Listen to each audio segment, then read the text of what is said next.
The lion banner sways and falls in the horror-haunted gloom.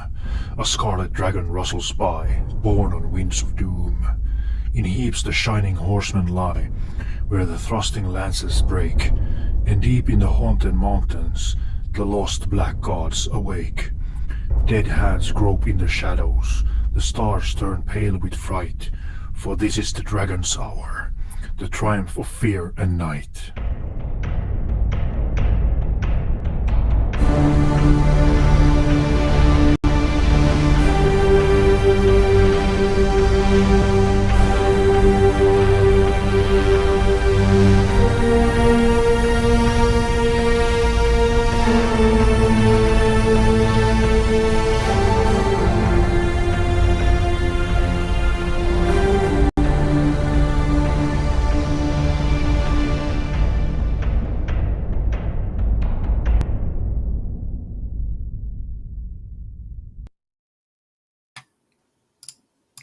Well, hello everyone.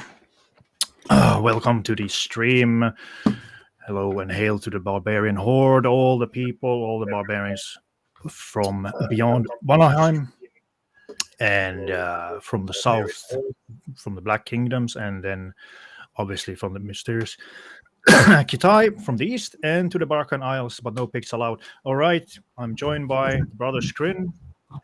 Hello. How are you Hello guys and doing welcome tonight? to all the men and women of the West, and especially Yes. from civilized Aquilonia and northern Samaria. Yeah. The barbarian north in the winter, freezing. Nothing works, basically. Yeah, funny enough, we're both from the barbarian north. Just Oh, different yeah. parts of the world. Do you guys have snow right now? Like A crazy lot snow? of it, Yeah. and we're expecting more of it. We don't have that much. I mean, Yeah. we barely have a couple centimeters. Well, we're gonna get about a few meters in a few days. Okay, now Oh. that's quite enough. We had a lot of centimeters. The traffic was crazy. Like it's completely nuts. Just cars left and right, crashed everywhere. Like it was just the winter's nuts sometimes, really nuts. Yeah, same over here. Well, Yeah. over here, it's so sparsely populated in the north where we are that not many, well, not many people crashing or anything because there's barely any people. Right. But the Yes. so Yeah, we're no. starting with Hour of the Dragon. First Yeah. Hour of chapter the two.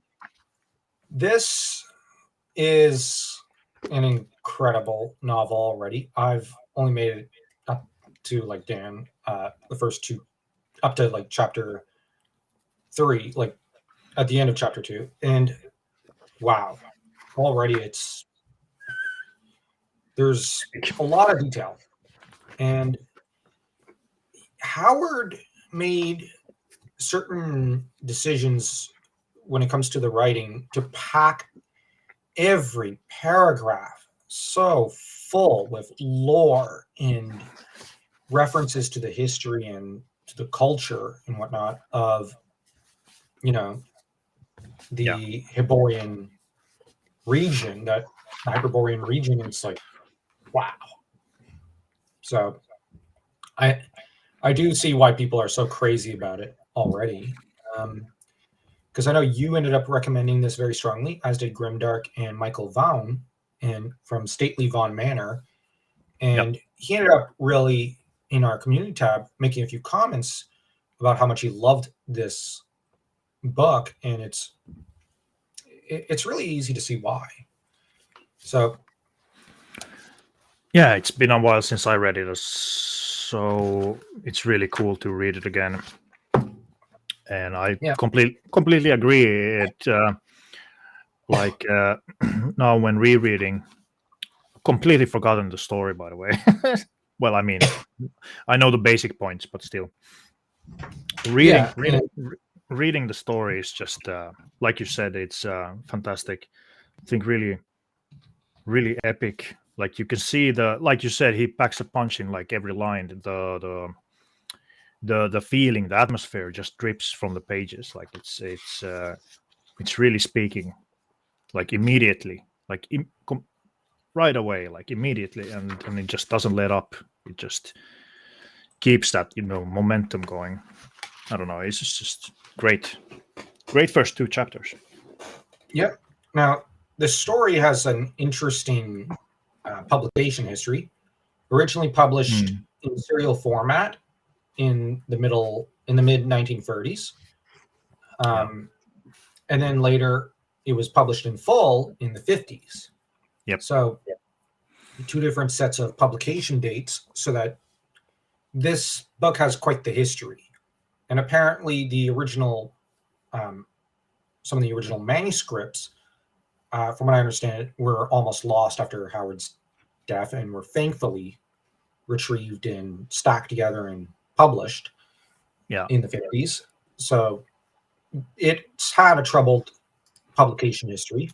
And from what I understand, it didn't make as much money for Howard as he might have liked, which we got to bear in mind he died fairly poor, which is a great shame considering all the effort.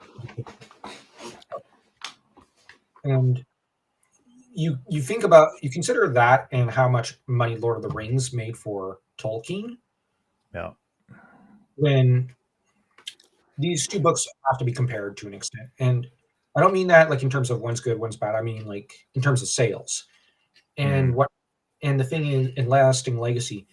And the thing is, it is so peculiar because apparently Howard originally wanted to get himself a UK publisher, so that I wonder if he had gotten one, he might have gotten a bit more money than he did through Weird Tales, whom I'm starting to suspect were kind of, I don't know much of their history, but I'm starting to suspect they were kind of cheating him out of money. And I mean, he was also kind of ahead of his time, I think. Yeah, there's also that. A lot of artists get famous after their deaths and make money. Like a lot of famous painters, for example, died poor. Yeah, so I mean, it's a shame. Yep, it's definitely a shame. Time to dive in. The story starts off with a dark ritual, wherein a couple of guys have gotten together with the intent to revive what is essentially a Dark Lord. What? No, I was just going to say conspirators. Yeah, exactly. Yeah, they're conspirators. They're rather in the mold, in some ways, of the conspirators from Phoenix on the Sword, but these guys are. Yeah, these guys are. I think the Americans would say packing way more heat in a way. Yeah, the heavy hitters. They've gone straight to the Dark Lord. Yeah, basically. And, you've got. I think I'm just looking through the names. You have Orestes, who's a former priest of Mitra, who was banished for practicing the black arts. Exactly. And he's the main organizer, and he's a bit of a real crook. Yeah, he's the one who found the heart of Ahriman and read the Book of Skelos, I think, or at least the incantations, and then found the tomb, found the tomb, and he's the key to everything here. Yeah, and he found the Iron Book of Skelos, like you said, and read from that forbidden volume. I'm just looking through my notes. You have Valerius, who's the heir, the legitimate heir of Aquilonia, with because of the death of the original king. Yeah, he was younger brother. Yeah, he was essentially a cousin of the king, and was banished by that king, which ironically saved him from, Conan. In turn, Tarascus is the younger brother of the king of Nemedia, and is, I think, around 4th or 5th in line for the throne. Fourth, Because Nemed of Nemedia has a couple of sons, Yeah. and Tarascus really wants that throne. Yeah. Okay. And let's see. There's another one, but I don't seem to have him in my notes. It's Amalric, a baron of Tor in Nemedia. Oh, yep, Amalric. Yeah. And that's where I think he was the money man, basically. He's the money man. He's the money man. He has got a lot of money. Like, he fills the coffers of Tarascus when he becomes king. Yep. And so you have here a very, very... Oh, I just found my notes. He's Baron of Tor. Yeah. And you have... Essentially, they're attacking Conan through different angles publicly, and also to an extent secretly. Because you have Orastes, who does have connections within the priesthood. And so, that's one attack. But the other thing is that, he's bringing the black arts and introducing the Dark Lord to these guys. You have Amalric, who's attacking for the merchants and money at Conan. You have Tarascus, who is trying to claim a crown and providing Nemedia, the main rival of Aquilonia, as one kind of means of attacking Conan. And so you have a military threat. And in terms of political legitimacy, you have Valerius, who is propping himself up as the true king of Aquilonia. So you have multiple angles that they're trying to hit Conan from. And then you have Xaltotin, the Dark Lord, who's he's got some serious powers. Yeah. The reason I also I call him the Dark Lord is that he's essentially the Dark Lord of the Hyborian Age, at least in my opinion. And already, I'm going to be honest, I'm basically going, I'm seeing some similarities between him and Sauron to an extent, and even Saruman. And the thing is, Xaltotin really ends up elevating things to an 11 in terms of the danger and the threat and the menace, so that a comparison has to be made between him and Sauron in a way, as the main threats of the story. And I might say that Orastes seems to be assuming more of a role of the Witch King of Angmar in a way, like as a right-hand man to Xaltotin to an extent. And so, but at the same time, these conspirators, I don't think they realize, and it's very evident, they don't realize the force they're dealing with. Yeah, that's exactly what I was thinking. Like, classic setup of people who think they know, but they don't know anything. Like, they're gonna learn what darkness is. With everything that they could attack an rival nation with, the merchants, the faith, even the military and politics, you'd think that'd be enough to be able to remove a foreign pretender like Conan off the throne. But we're not dealing with just any... Yeah, and we got to bear in mind, I think in the timeline, Conan claimed the crown when he was about 30 years old. So he's had about a dozen years to solidify his hold over the crown and over the throne. So what we're dealing with is guys who don't feel confident taking the... they don't feel confident without Xaltotin. Because it's been a positive reign. Conan's reign has been very liked, even though the nobles, obviously, because they like their corruption, which they had under Numidides, or Namidides as he's called here, the former king. So it's kind of the basic: if you're loved by the people, you're hated by the nobles, and then the other way around. Unfortunately, it seems like that. And so what Howard is doing here is he's also supplying us with a class war and a political conflict within Aquilonia that adds to the, like, I don't know if this is going to come up later, but it's adding an extra layer to the conflict that's going to come up between Conan and these guys. Once, I know that the basic premise of the book is that he's unseated from the throne. So, spoilers. But the thing is, Conan, there's so many layers already I'm seeing to the kind of battle that's going to take place, and that's taking shape around him, and both external and internally within Aquilonia, that this is a really, really good setup. And the fact that you have this dark ritual, that's how this story begins, it's reminiscent of how, like, okay, here it begins with a dark ritual, but like when I crack open Lord of the Rings, sorry to get up on everyone, but like when I crack open Lord of the Rings, here, I'll just go to the first few pages. The first thing I see is 3 rings for the elven kings under the sky, 7 for the dwarf lords in their halls of stone, 9 for mortal men doomed to die, 1 for the dark lord on his dark throne. In the land of Mordor, where the shadows lie, 1 ring to rule them all, 1 ring to find them, 1 ring to bring them all, and in the darkness bind them.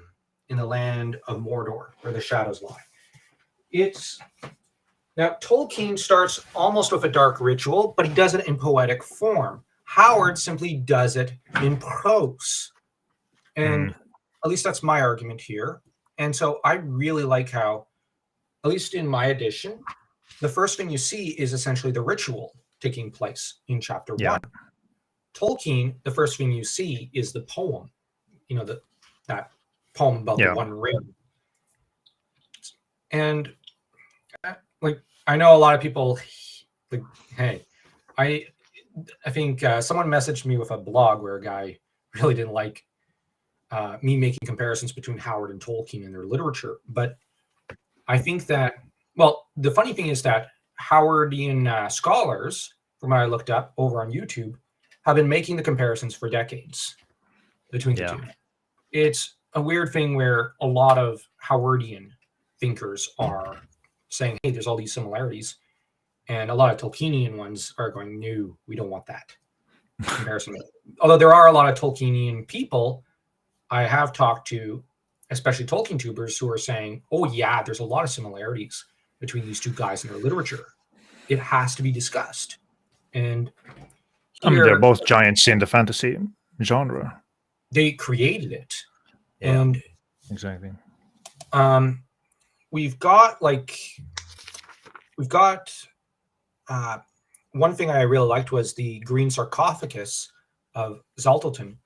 Green is the color of eternity, so it means, he was supposed to live on in the underworld forever to an extent. It's also a color associated with Osiris, lord of the underworld of Egyptian mythology, and the lord of mummies, the first mummy. Sorry to cut you off. I just had a thought when you were talking about Tolkien and the Howard comparisons. What was the downfall of Xaltatun? He lost the heart of Ahriman, like Sauron lost the ring and was destroyed. So also was Xaltatun was also destroyed, or like he was poisoned. He died basically. He lost all his power and became mortal. In the same way, when he regains the heart of Ahriman here in the first chapter in the ritual, he becomes once again like the most feared Dark Most Lord, powerful essentially. guy, Yeah, essentially. No one knows the extent of the power of the heart of Ahriman. That's what Orastis says, like when he is asked, why didn't you use it yourself? I don't understand it. how. I don't know it. Yeah, I have no clue. There's no clue. There's nothing. There's no books. There's nothing. Only you know how to use the heart of Ahriman. Because it's essentially your artifact. And basically. Yeah. Okay, I didn't know that's what happens. I had suspected it already. And I think Dan made a comment earlier about it. I know you made one at some point, like, I wonder if it's going to be like the ring. And I was like, oh, I don't know. who knows with Howard? There's always an No, it's just- unexpected twist with him. Yeah, I was just thinking the comparison, like, because we begin with him regaining the heart of Ahriman, which he lost, Yeah. like Sauron lost the ring and then Yeah. tries to regain it. But The difference is, I'm actually going to say this is something which I really like about Howard. He decides, oh, I'm not going to tease you with, whether, what it's like when he has the One Ring or whatever. I'm just going to show you.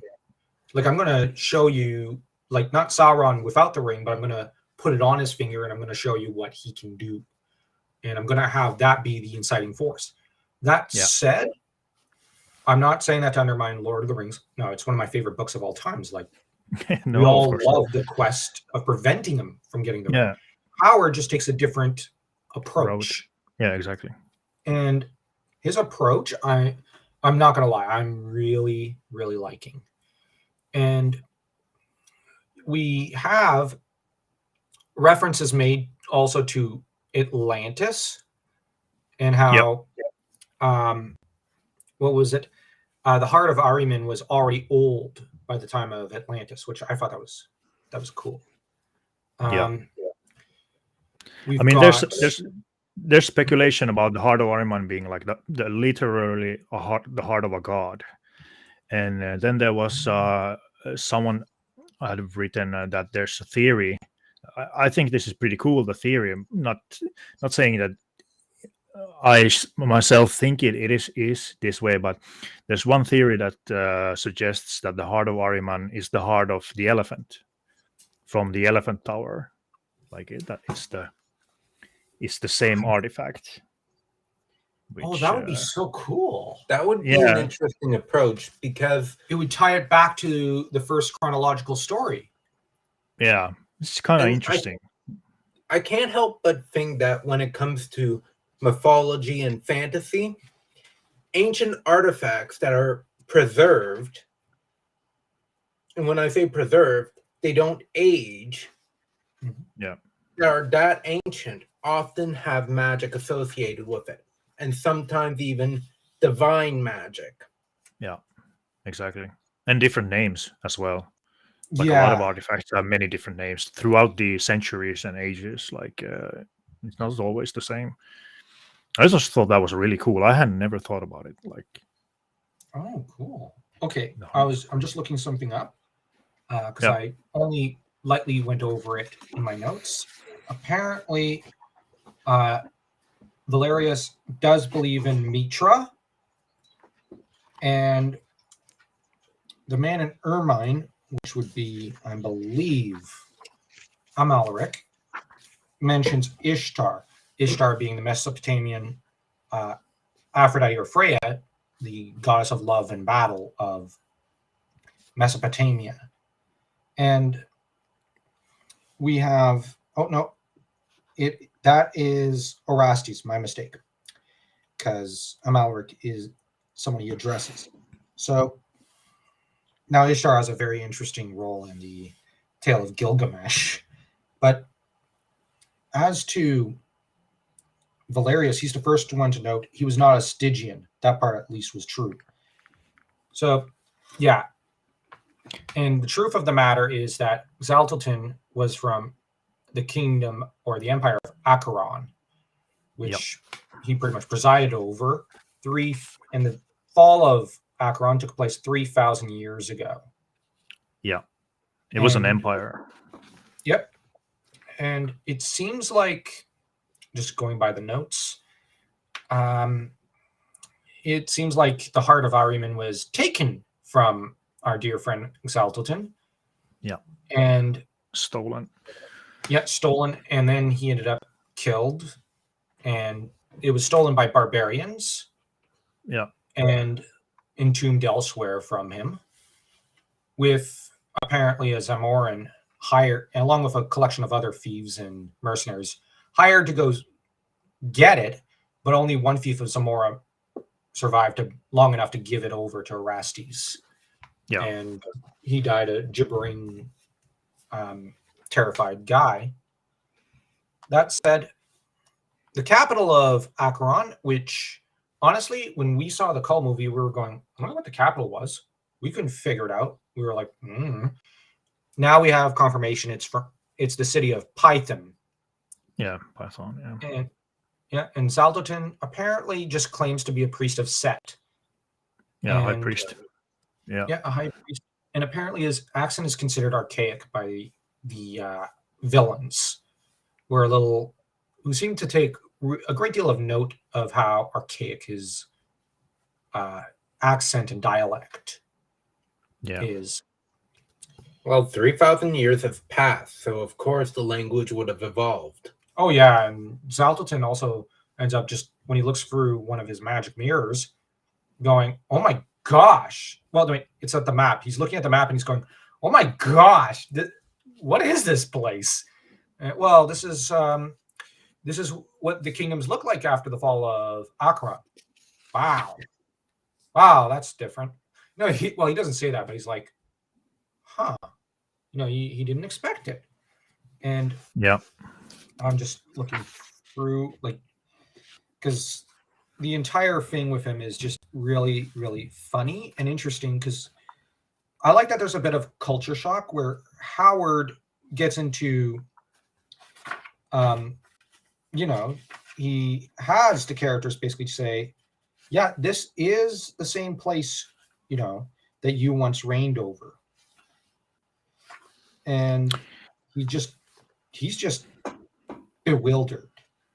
Yeah, Acheron is interesting in the sense that they're like descendants from another race, so they're not Hyborians. Nope. One possibility is they're from the continent Mu, and they first set up this race set up empire in Kitai, but they were overthrown by Lemurians who they had enslaved. So then they fled westwards and they established Stygia and Acheron, so where they worshipped Set and practiced necromancy and magic taught by devils. And they seem to really not like the barbarians, because he specifically says a lot of barbarians died on his altar, and a barbarian stole his heart of Ahriman, and he kind of gleefully tells the the part where that a lot of barbarians died on my altar. I made a pile of skulls like a pyramid and stuff like that. He's a sick individual. That's what I'm saying. Now, this is after he struggles to remember his own name for a moment, because he's traveled through several dimensions. But once he remembers, like you said, he gets very chatty about all the evil he's done. The Pyramid of Skulls is reminiscent of the mound of corpses Morgoth, the original Dark Lord of the Legendarium of Tolkien, builds of all of his defeated enemies at one point from the Battle of Unnumbered Tears. He just piles up all the corpses very gleefully, then puts his throne on the top, and then takes his chief prisoner, that is to say Hurin, puts him on the top. And here's the thing, Hurin's own brother is in that mound of corpses, as is his sister-in-law. Yeah. Puts him at the top and just says, basically, what do you think?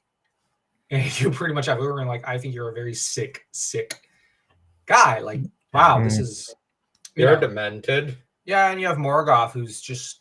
He loves it. And the thing is, that's what the imagery sort of reminded me of. It's very similar imagery, although apparently Tolkien was inspired by experiences in World War I when it came to his weird mountain of corpses.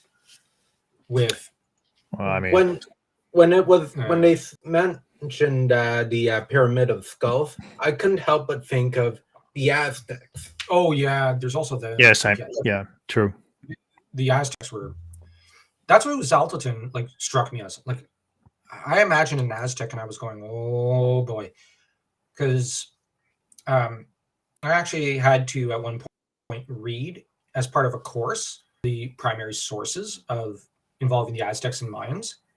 Dan did as well, and some of the literature, I ended up deciding to read some of the extra literature.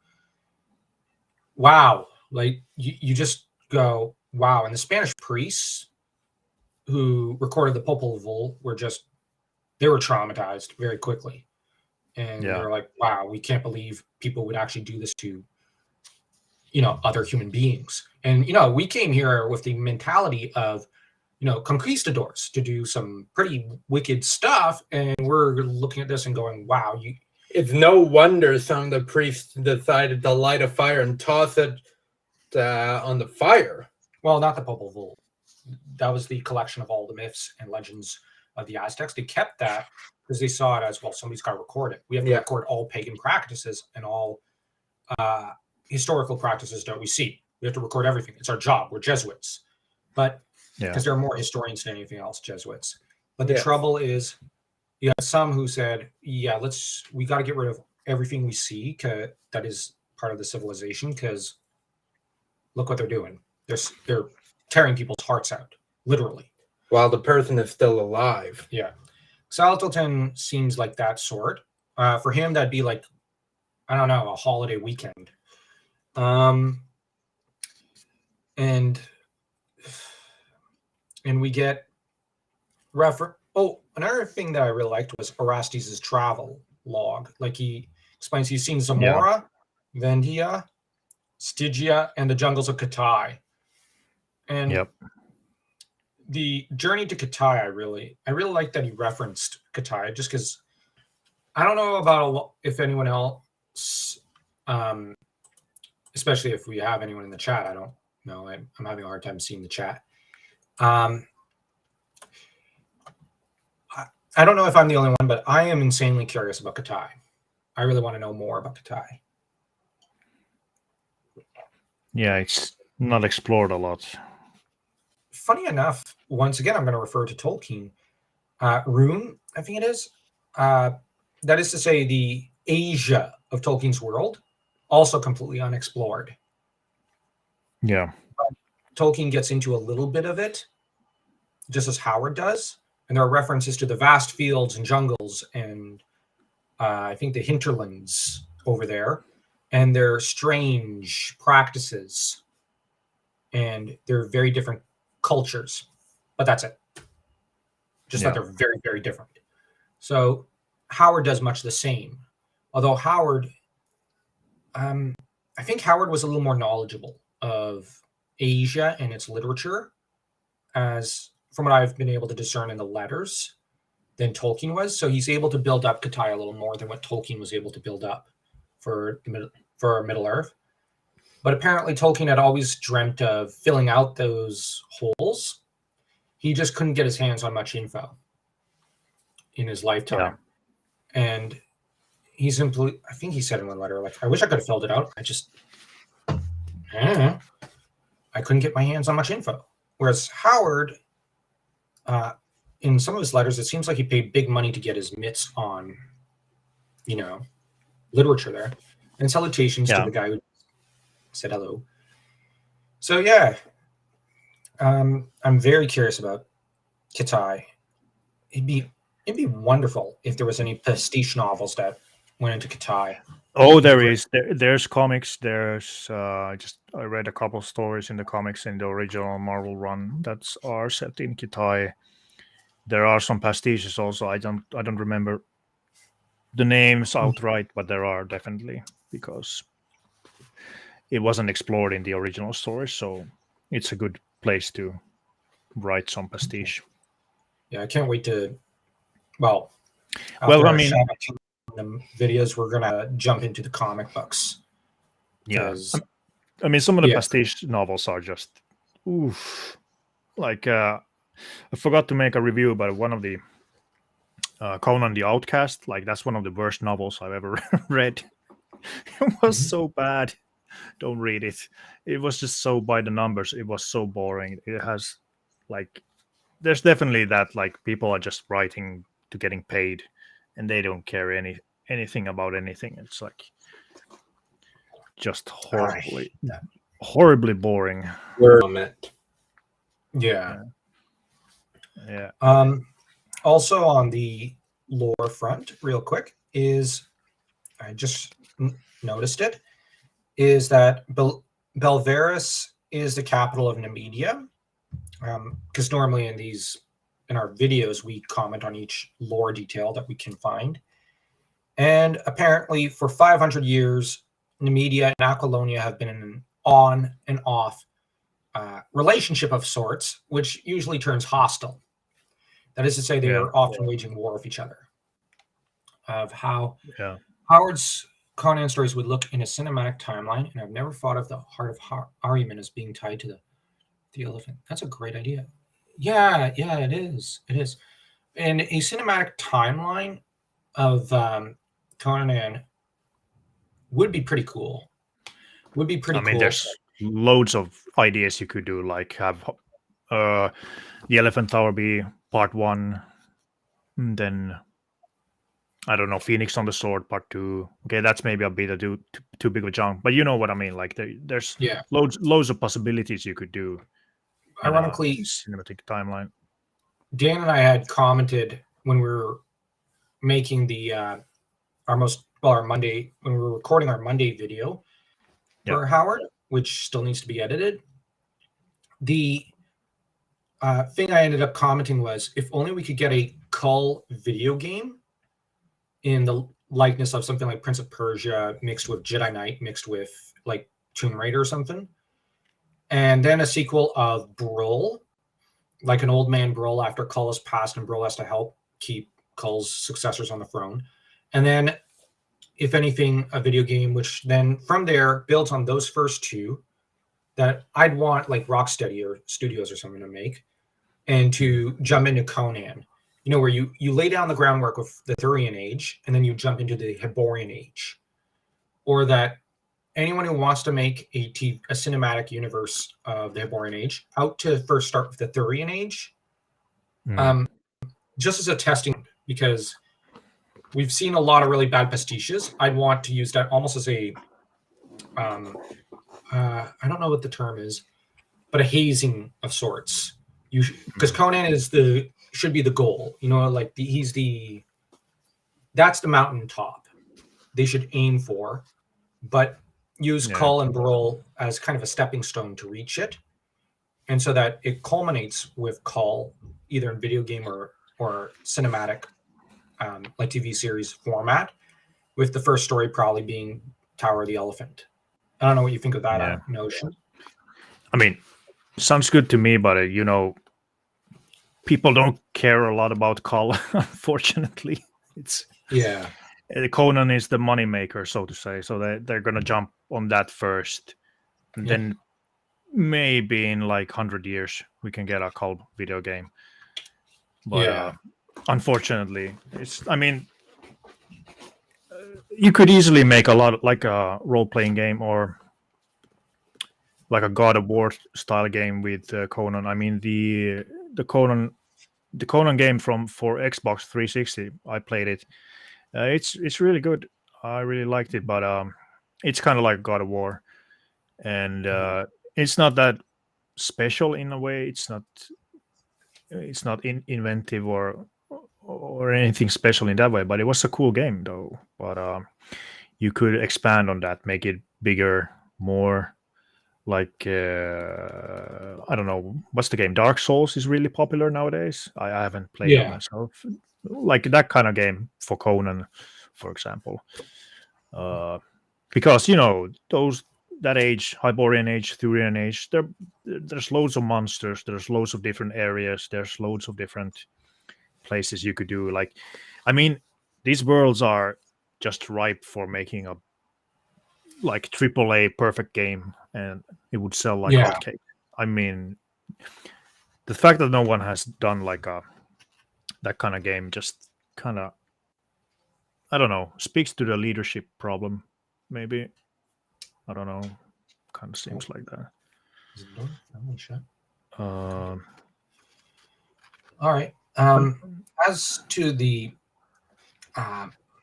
as it's interesting that, real quick before we move to Numidides, it's interesting that, well, Aquilonia and Numidia, before Conan even showed up, had this really, really bad relationship, and you know, just absolutely detest each other. But it's something very realistic, because if you compare it in a way to Egypt and Hattusha pre-Hattusili III, then you have whatever pretender there is to the throne just flees to the rival kingdom, and thus that rival kingdom then props up a pretender to the throne, and you have this sort of conflict between the two.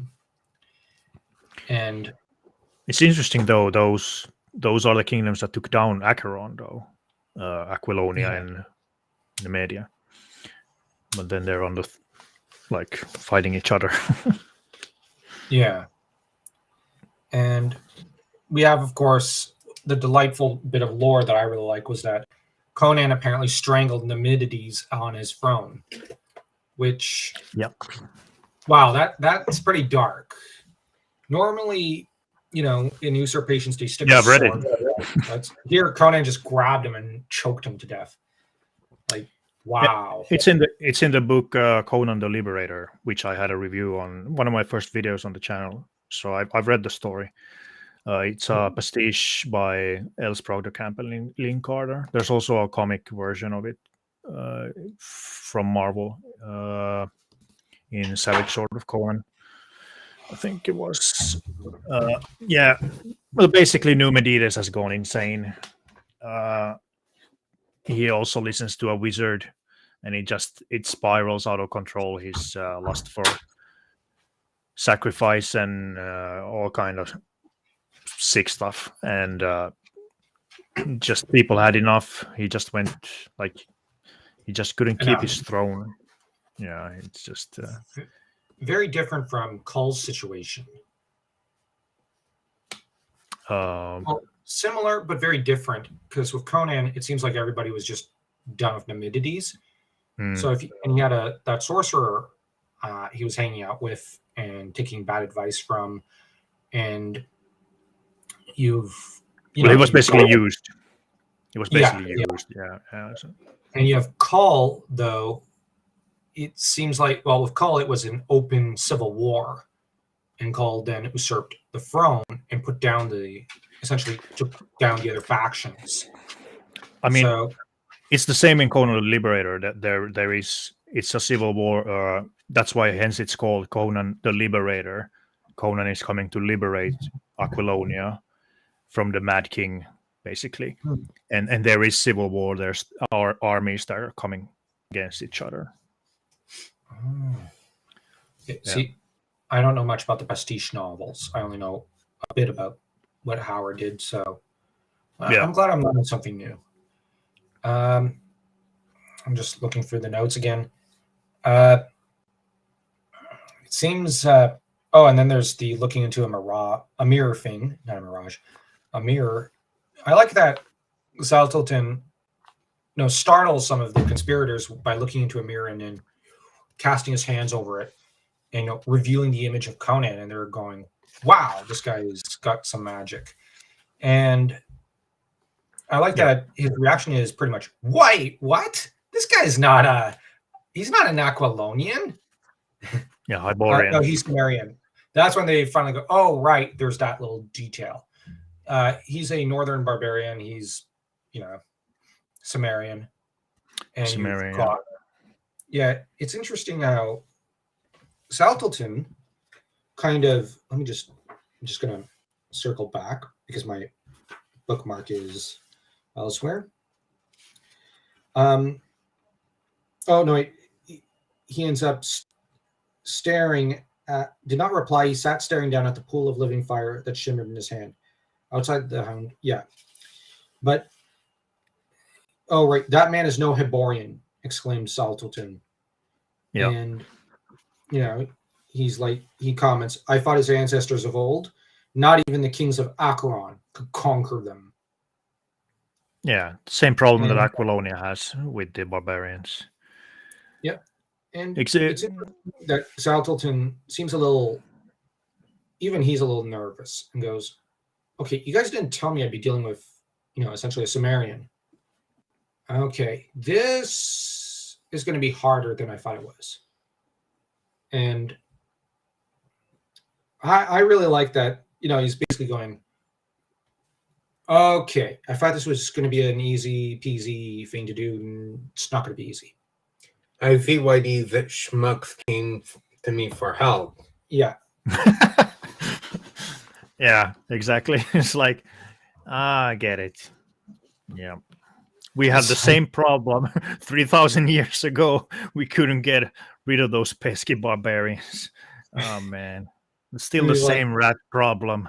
Oh, no. that's pretty Infested. much it. Uh,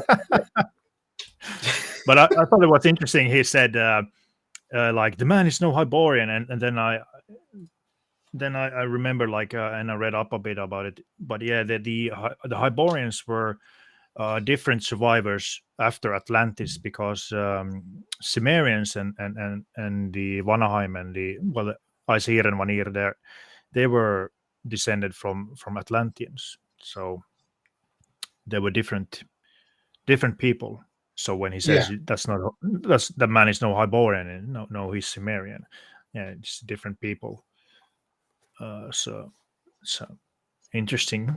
You might think that Conan is an Hyborian, like that he is a Hyborian, even though he is a Cimmerian, but he's still a Hyborian. Like you could think that, but actually, they're different people altogether, where they're yeah, descended from.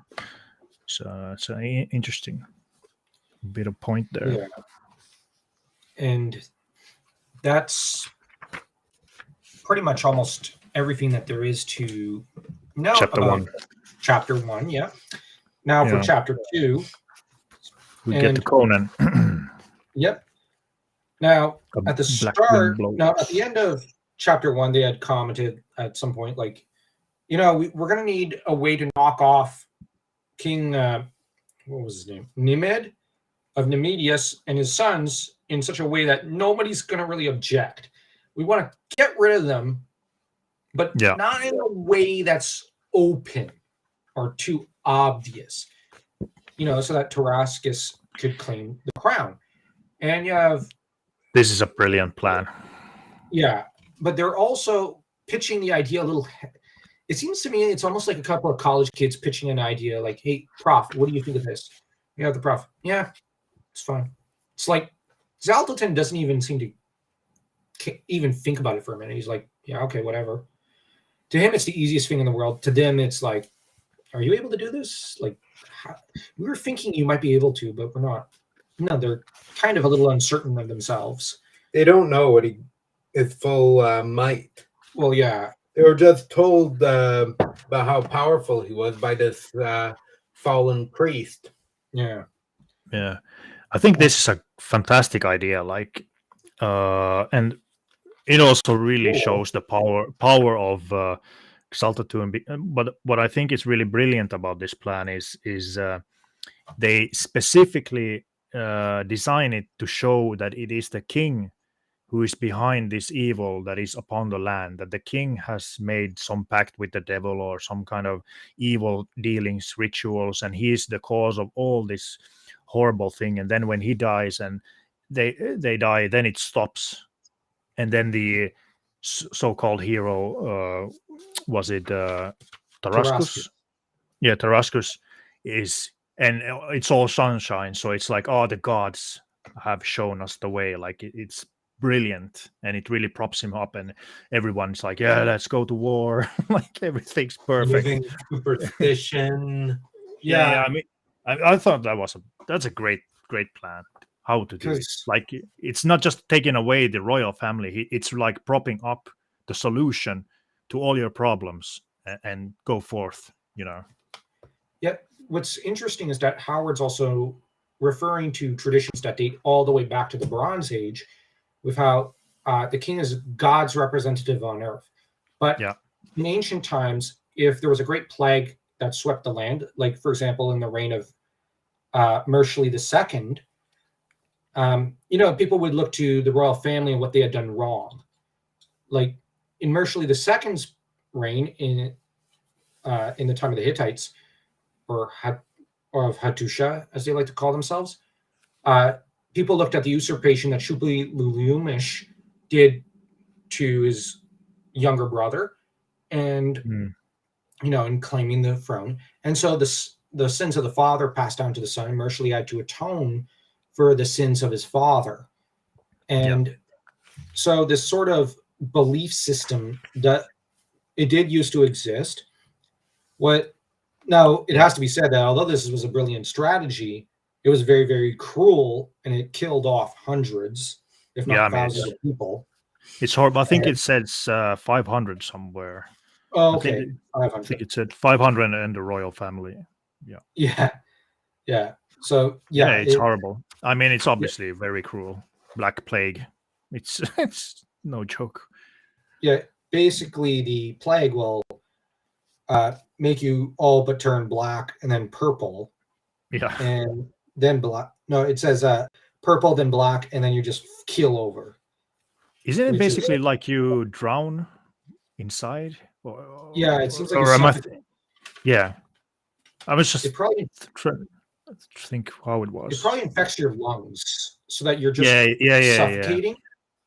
Yeah. I wonder if what Howard was thinking was something like, now, historically, you'd have the bubonic plague, which came back over and over again to Europe, but we're not sure exactly what happened, but it would affect both your brain and your heart and whatnot, I think, from what I understand. And you'd also get infected with, it would weaken your immune system so that you'd contract other illnesses.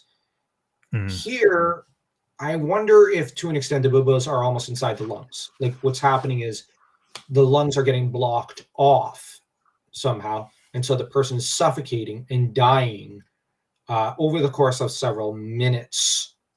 Yeah, because I think it mentioned that the victim would smell, I think, their own necrosis, Yeah, they would start to stink pretty badly immediately. and they'd be able to smell their own. Well, I think the idea is that they lose control of their system as they're suffocating, because that's a pretty natural biological reaction, especially to fear. Seeing the resurgence of the greatest warrior of all time makes me incredibly happy. Yeah, World of Conan is a great warrior, but greatest? No. Man of a legend that will never die. yeah, Conan. Yeah, Hey, I was joking. definitely. I agree. But yeah, I it's agree. good to World see of when Con- you get a resurgence. But oh, and I love the reference to how it's the year of the dragon, and that this usually presages chaos and war and whatnot. And that I thought was just, man, I love how Howard just has these kind of almost not zodiac, but like these kind of Hyborian zodiac, like these animal years and whatnot. And I'm gonna have to do a video on that at some point. But yeah, probably after I check out the Conan the Liberator review that you did, because wow, this, like the year of the dragon is such a great name for the year. Obviously, probably why he chose the title "The Hour of the Dragon," because it's Yeah, the hour of the conflict. It's the hour of the chaos. It's the hour of Conan's downfall, but and rise. It's the tumultuous time period. like in the West, we'd say it's like a phoenix. But what's interesting is that in America, because like Asia has its dragons, Europe has hers. The Americas had their own dragon, the Quetzalcoatl dragons. Hence, the god Quetzalcoatl is supposed to be a dragon, a creature which dies and is reborn from its ashes, and a bringer of culture, of civilization, or restoration of rightness, and one of the only deities who was not getting corpse sacrifices by Mesoamericans, so that this dragon, this feathered dragon of sorts, is what it really reminds me, like somewhat this story in a way reminds me of, in a way. Like I wonder how much Howard might have known about Mesoamerican mythology, because I get the feeling he might have been a little more familiar with it than what some people might realize. I think he did probably read a lot about different mythologies, different history. That's the impression I got. A lot of reading. Yeah, and we've got Tarascus basically saying, "All right, I'm king. Yeah, thank you, everyone. Thank you. I'm great. Yeah. Now let's go to War of Aquilonia." Yeah, exactly. Like, let's keep this momentum going, guys. Let's not stop here. Let's go We need to to put my there. buddy on that throne. Yeah, we need to put You know, Valerius have on you the throne of seen? Yeah, have you Aquilonia. seen Valerius? This is my good buddy Valerius. You know, he's got a problem. He somehow lost the throne, like over there in Aquilonia. Like we just need to go get it. There's some usurper over there. Okay, let's go. Okay, it's it's But- it's just funny over there. Yeah. That said, Tarascus shows himself maybe not as a skilled orator, but as at least a skilled politician riding the wave of popularity in order to incite a war that really is not to Nemedia's advantage. And that, it's what do they have to gain to an extent? And yeah, they could gain Aquilonia as a client kingdom, finally putting it down as a threat to an extent.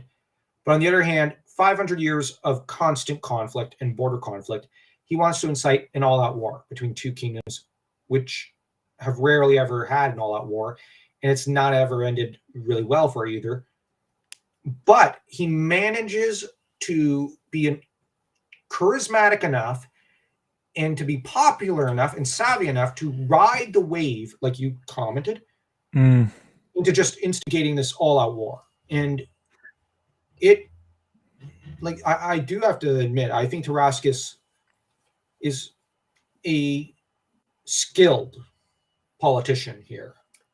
Part of me Yeah. can't help but think that maybe he wants Conan out of the way because he sees Conan as a potential threat. If Obviously. Oh, definitely. all the rivalries and war have come on, best to wage war on his own terms. Okay, so if he wants to take out Aquilonia, take it out with a weaker guy like Valerius on the throne. Yeah. Which is not Such a a- threat. Yeah. Oh yeah. And Okay. attacking Aquilonia before Conan attacks him. Yeah, there is also that. Yeah. And there's also Tarascus voids the truce made by the late king, saying that it was null and void. Yeah. Yeah. Voiding that truce though is something that, well, in medieval Europe would have been a little harder to do because you had the papacy, which was the arbiter of such things. But in older time periods, it would have been a matter of great dishonor, and culturally, it would have been regarded with a bit of, your nation's losing face a little because you can't just void a treaty. You got to wait for it. You got to wait it out for a truce. But the thing is, this was both true in medieval and ancient periods to an extent. But the only one who could void them in the medieval period was the Pope, or the Emperor of Japan in Japanese history. But to do this is a very politically. Normally, Tarascus might not be able to get away with it, but he's riding a huge wave of popularity. And Conan is not terribly popular in the media. So this is a very risky gamble, but I'd argue it's a very, if Tarascus wants to void at any point in his reign, it has to be now. He can't do it later, because later people are going to start to say, no, you can't do that. But now, since he's so popular, he can do whatever he wants. There's also an interesting part here. It says, if any shrewd individual suspected that Amalric was the real ruler of Nemedia behind the scenes, they were careful not to voice such heresy, and the war went forward with enthusiasm. That's an interesting bit of info there, that the king's good friend Amalric, whose vast personal wealth seemed to be flowing into the rather depleted royal treasury. So he's supplying all the money. Yeah, they usually then tell what to do and how to do it, because without the money, it falls apart. But how much of any of their actions, like Tarascus is essentially a puppet of Amalric, and Valerius is a puppet. Well, okay, Valerius is a puppet of Tarascus. Tarascus is a puppet of Amalric. Amalric's a puppet of Erastes. But really, they're all puppets dancing to the tune of Xaltotin. Yeah. So, yeah, the real puppet master is in the shadows. Because Zaltadin never told them what he wanted out of it. Yeah, because they never asked. Yeah. And they're going to be in for a surprise. yeah, it's really the same mistake that was made with Akivasha in the Call the Conqueror movie. You know, you got the one priest, you got the various conspirators who just tell Akivasha, we want this from you. Okay. Mm. And then later at the end, they're going, whoa, wait, we weren't thinking like, you know, Acheron. We were just thinking we get everything. Yeah, actually, I didn't really want to do what you told me. I just agreed to go along with it because our goals temporarily coincided. Now they don't, so tough cookies, essentially. And they went, oh, shoot, we didn't think of that. So, but the numbers of these armies is just mind-boggling in terms of what they are able to call forth. You've got Tarascus who's able to call together 50,000 warriors, which is just wow. And the thing is, regardless who's in command, they take a castle by storm in a very short period of time, which is incredible, and torch 3 mountain villages near it.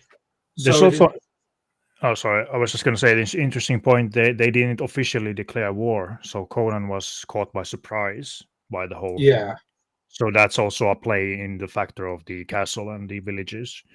Yeah, but what I'd say, given that the villages are in the mountains, it seems hinted that the castle's in the mountains.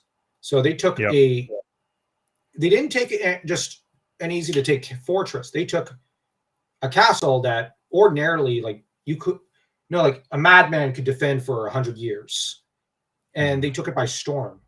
They're packing some major heat, and the thing is, this is like, okay, I'm actually going to say, even without Xaltotin, they're stacking up as far as being a threat.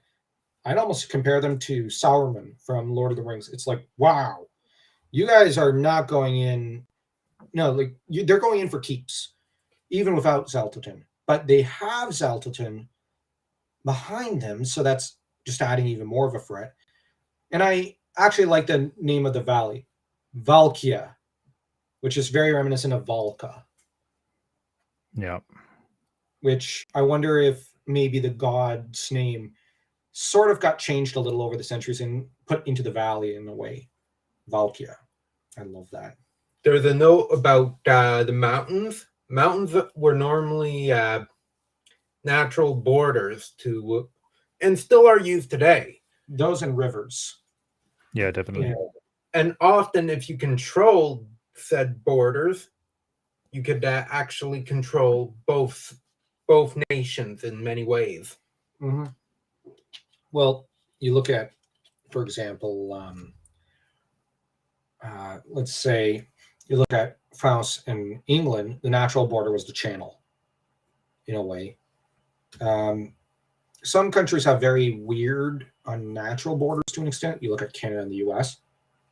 Like, you know, most of Canada has a very weird border with the US. It's just like, we're just going to draw a straight line here, or just jump here, or jump down there.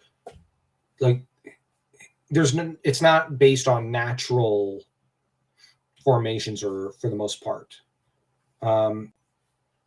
Heck, you look at, for example, Russia. It has a lot of weird borders with some countries where it's like, who designed this? But then you have other borders which are like mountains and rivers, which are much more natural borders. France and Italy. The Alps. Yeah, although the problem is France controls a corner south of the Alps, which always allows them a way in, much to the irritation of the Italians over the past few centuries, because the French have an easier time closing that than the Italians. But that's because the French always want to claim Pavie and Milan as their own. Because, Charlemagne. But yeah, as for Conan, he's caught by surprise, and he ends up calling forth in a hurry a whole ton of men, 45,000 men. Now, it is stated he could call for more, but this was like his emergency force. He just quickly called to whatever nobles were willing to, to a lot of nobles, said, all right, gather the banners, we're going to war. And they gathered a really rushed army. And This kind of it's as I stated earlier, they needed to perform a surprise attack all of a sudden, so that way Conan can't muster as much troops.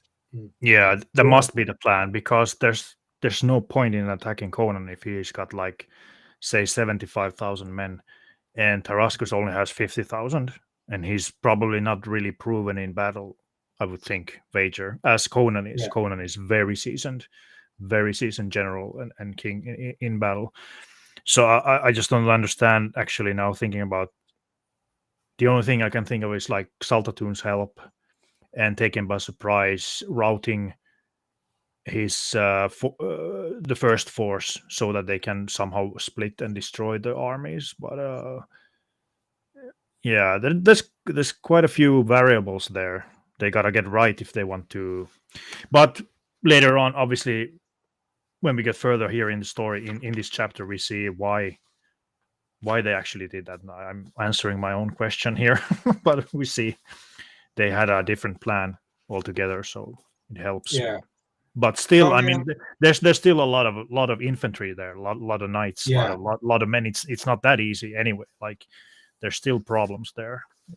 Yeah, Conan did not get access to his knights of Poitin, and who would be under the command of Prospero, his one friend from and guard from the Phoenix on the Sword story.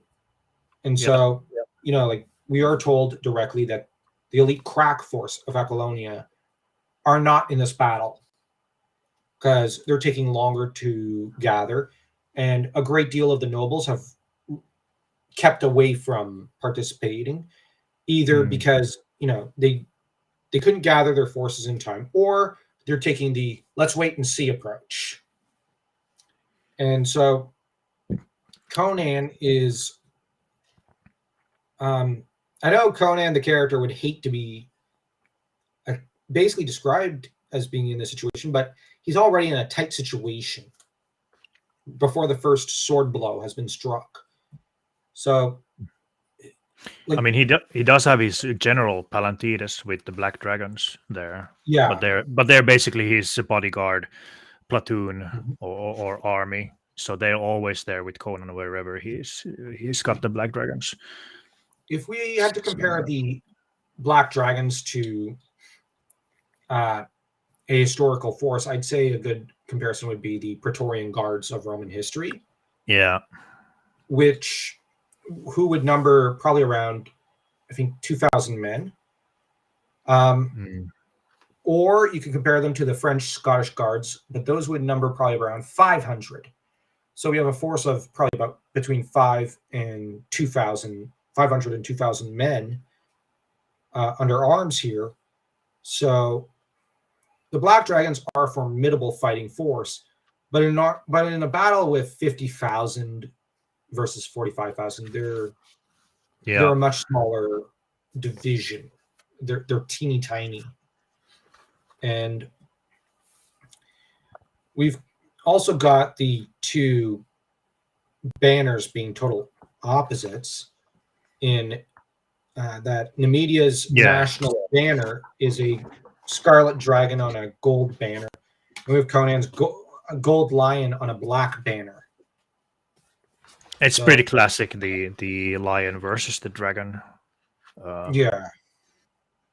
dragon is usually seen as, like we established earlier, chaos and stuff, evil many times. And lion is obviously seen as courage, bravery, righteousness, Manhood. righteousness, Kingliness. kingliness. Yeah. Yep. So it's And historically, here's something interesting.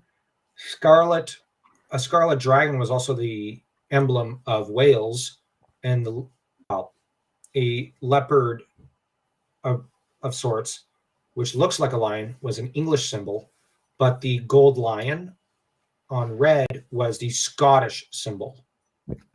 So that's something that I also ended up kind of noting and thinking about and going, ooh. This dog. Sorry, our dog is very fickle. He keeps coming. He wants to be able to go in and out. He hates doors. he wants to talk Conan. Yep. All right. Let's see. So basically, we're after the banners and stuff like that.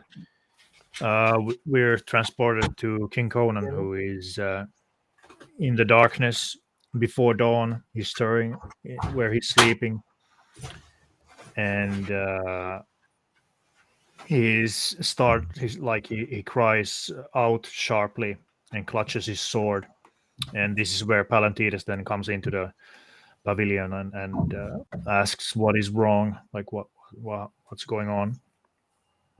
And Conan then goes on to tell about he's got some bad dreams, and this is where we also get to know. We come into the ones like the second part of the invasion, so to speak. Yep, go ahead. I was just going to comment. It seems 2i commented on the creeper from the Jeepers Creepers movies has been shown to be what the ancients worshipped as Quetzalcoatl. I always struggle with the pronunciation. Yeah. Yeah, I would know either how to pronounce that name. Quetzalcoatl. That's probably closer to what how it's supposed to be. I didn't know that fact, actually. Neither did I. I've seen the first Jeepers Creepers movie. I haven't seen any of them. I haven't seen. It's an okay horror movie. It's nothing special, but, you know. Yeah. Well, for our horror channel, we've been sticking mostly to Halloween, Friday the 13th, and classic horror stuff. Horror channel? You guys got a horror channel? Yeah, it's called Nightmare Reviews. Oh, is it like movie reviews or watch-alongs, or what are you guys doing? We mostly review horror movies, and we've reviewed also Dracula and Frankenstein, the novels, but we've done a bunch of like Hammer horror reviews, and nice. we've been starting to tackle 80s slasher horror. Oh yeah, slasher is one of my favorites. Slasher movies. Okay. Well, we're not the biggest slasher fans, but we're trying to dip our toe a little into it. So it's been a little fun. There's a lot of slasher movies came out in the 80s. Actually, there's some great ones, like Halloween 4 we really like. Yeah. Just as a standalone, we don't like its sequels. Just Halloween 4. Like Halloween 5 and 6. I liked 5 more than 4, actually. Okay, sorry about that, but I'm not a big fan of number 5. I like number 4 because I like the little girl becoming the new shape. No, I thought it was cliche. I didn't like it. It was like, oh, come on. That's dumb. Sometimes cliche isn't a bad thing. No, come on. The kid, like, little small kid running. I liked in the 5 where it's basically the final fight with Loomis and Michael Myers. I don't know. I thought that was cool. Going back to the house. Well, I was going to say, I had hoped that they just continue with 5 basically being Loomis passing down the torch to Rachel, and you have this duel between Jamie and Rachel. That's what I had thought they were going to do. I I'm just gonna say this. I thought that was always a horrible idea because Michael Myers is Halloween. I don't need no kid like you. We can watch the Chucky movies if we want to see like a small person killing people. It's just my take. Okay, that's all right. Anyways, Yes, we've back. got we've got Conan, who speaks of dark nightmares and dreams and whatnot in a Yeah, really interesting way. It's very Shakespearean, and it really feels like almost Julius Caesar's nightmares from the play by Shakespeare. I really like this part, and never read it. well, yeah, I just love that play, and obviously Howard did as well. But you apparently have 7 knights who are standing guard outside the tent, which is pretty funny because, wow, Conan and security is pretty tight. But he does not let anyone sleep in the same room as him. And Yeah, this is where it got very psychological in a way, even though it's just a few sentences when it comments on how, like, Palatides is like, Conan's so weird. He won't let us bodyguards stand watch in his room. He never, like, even with, like, it's pretty much implied, he has a concubine or a harem girl show up. He has his fun, then he chucks her out of the room and says, all right, go to your own room. And pretty much sleeps almost with his sword and, goes to bed. But the way it's described that he probably sleeps reminds me of Qui-Gon Jinn and Obi-Wan Kenobi in the Jedi Apprentice book, where if you were to just step on a single branch near them, lightsaber out in a flash, they'd be slicing off a limb and going, okay, what now? So yeah. Conan is right there. Palatides is saying in no uncertain terms that Conan is paranoid and he doesn't trust people. He does not like being asleep around another individual. And I do wonder if, and I suspect this is the case, that it might have also been like this with Valyria and Baelit. That although it seems like Conan really trusted Valyria, but I don't know if he was willing to actually go to sleep around them. Because the way Palatides talks there, it's like Conan is very suspicious, paranoid, and I don't want to say frightened, but kind of apprehensive about letting down his guard. And I guess it's just, I would say just the king, because he's king now.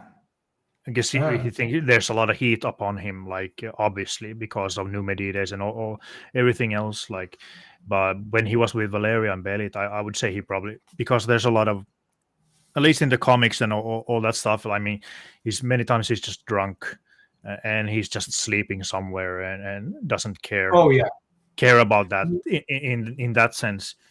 When he's drunk, yeah, I could see him falling asleep drunkenly. But I meant, like, I wondered if maybe he felt very, because he's had to grow up essentially in a kill or be killed kind of world. That's true. Yeah. But they say like he doesn't need to watch. When there's usually in the military, you have someone is standing guard and watching, and then the next guy wakes up and takes the watch. But Conan is basically he just sleeps and he can immediately be alert if something approaches and stuff like that. He's basically learned that in Cimmeria with all the wildlife and stuff like that. He's always on alert. And as to the kingship element, it's noteworthy that from what I've read of the short stories, doesn't seem like after he becomes king, Conan drinks a lot. He seems to cling to his sobriety, probably for fear of either being poisoned or just surprised and killed when he's drunk. So sobriety is his best weapon. I know that reminds me. Recently, I've been looking up at animal behavior. Dogs, for example, If they sleep in the same room as you, they trust you with their vulnerability.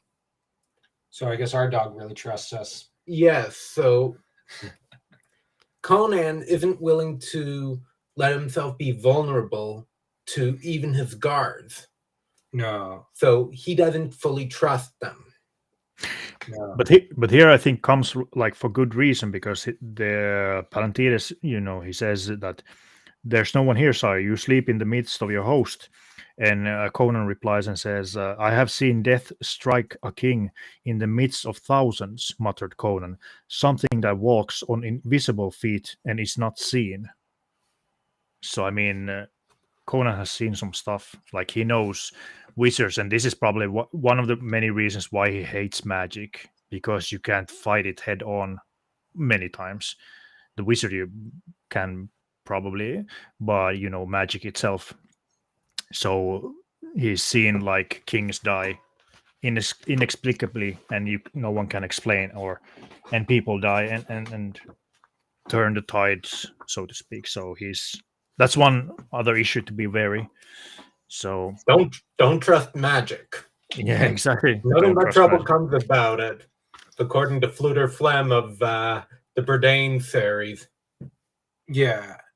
I wonder if his experience would be a little different if, let's say, there was a Gandalf in the story. But Very likely. But there is no type of figure like that. In Howard's world, magic is Yeah. typically a much darker sort of There's arc. there's the one guy. Wait. Oh, what's his name? The guy in Phoenix on the Sword. Right. Mitra, the one prophet of Mitra. yeah, the prophet of Mitra, Mitra's representative. Now- Many suggest he's Mitra himself, even. But Yeah, the thing with oh man, I forget his name. What was his name? I think Conan kind of divides that between miracles, like divine miracle, and magic being everything else under the sun that's horrible that's been inflicted on him, that's arcane. But that's actually a good lead into the Oh yeah, it's Epimetheus. Epimetheus. That's his name. Yeah. Was also Such an easy name to remember, guys. Like what? Yeah. What's interesting about Mitra is that you have Conan who calls out to Mitra a few times here, just as he normally does with Crom, and he does occasionally do with Crom here. And so you've got the implication being that, for one thing, this is after Phoenix on the Sword. For another thing, I think Conan has come to kind of believe in Mitra and recognize his existence. Yeah, I mean the Phoenix on the Sword, obviously. I mean that story really. Yeah, converted him. Yeah, well, really spoke to him. Probably. Yeah. I mean, who wouldn't? I mean, He's basically had proof of a certain god. yeah. I mean, it helped him defeat the Thothamon at that time, or what he was doing. And there's a great paragraph. I'm going to try to find it. I think it's on 585 of my edition here. Let me try to find it. It's a really, really great bit, and I love this lore, but I also love what Conan says here. I saw again the battlefield whereon I was born, said Conan, resting his chin moodily on a massive fist. I saw myself in a panther skin loinclout, throwing my spear at the mountain beasts. I was a mercenary swordsman again, a hetman of the Kozaki, dwell along the Zaporozhka River, a corsair looting the coasts of Kush, a pirate of the Barachian Isles, a chief of the Himalayan hillmen. All these things I've been, and of all these things I dreamed. All the shapes that have been, I passed like an endless procession, and their feet beat out a dirge in the sounding dust. And there we get a lot of detail about his backstory and how he came to essentially be. And like we got references to a lot of other short stories. and I'm just going to look something up I forgot to look up, and I should have earlier. Now, panthers are apparently okay. They're symbols of magic, fear, death, but also power, beauty, grace, solitude, and self-reliance.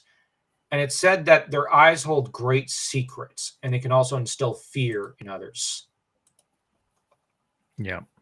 So there's a lot there that I don't think Conan has, like the D&D fireball magic, but he has magic in the sense that the king archetype does. And, like you think about what kind of eyes he'd have if he were a real person.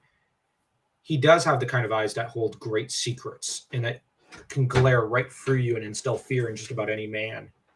So this animal being associated with Conan as well is a really good choice. Also because, self-reliance and solitude, two things which we've already started to kind of associate with Conan the Cimmerian here. Yeah, it's a lot of description about this evil dream, and like things that are mocking him and in the dream, and showing him basically that something is targeting him, and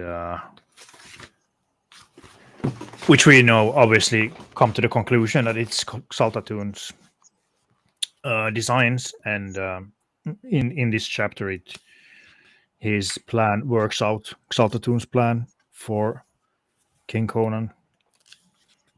And he's a shadowed cloaked figure, I think, and he ends up, well, there's apparently rumors that there's such a figure riding with the enemy, and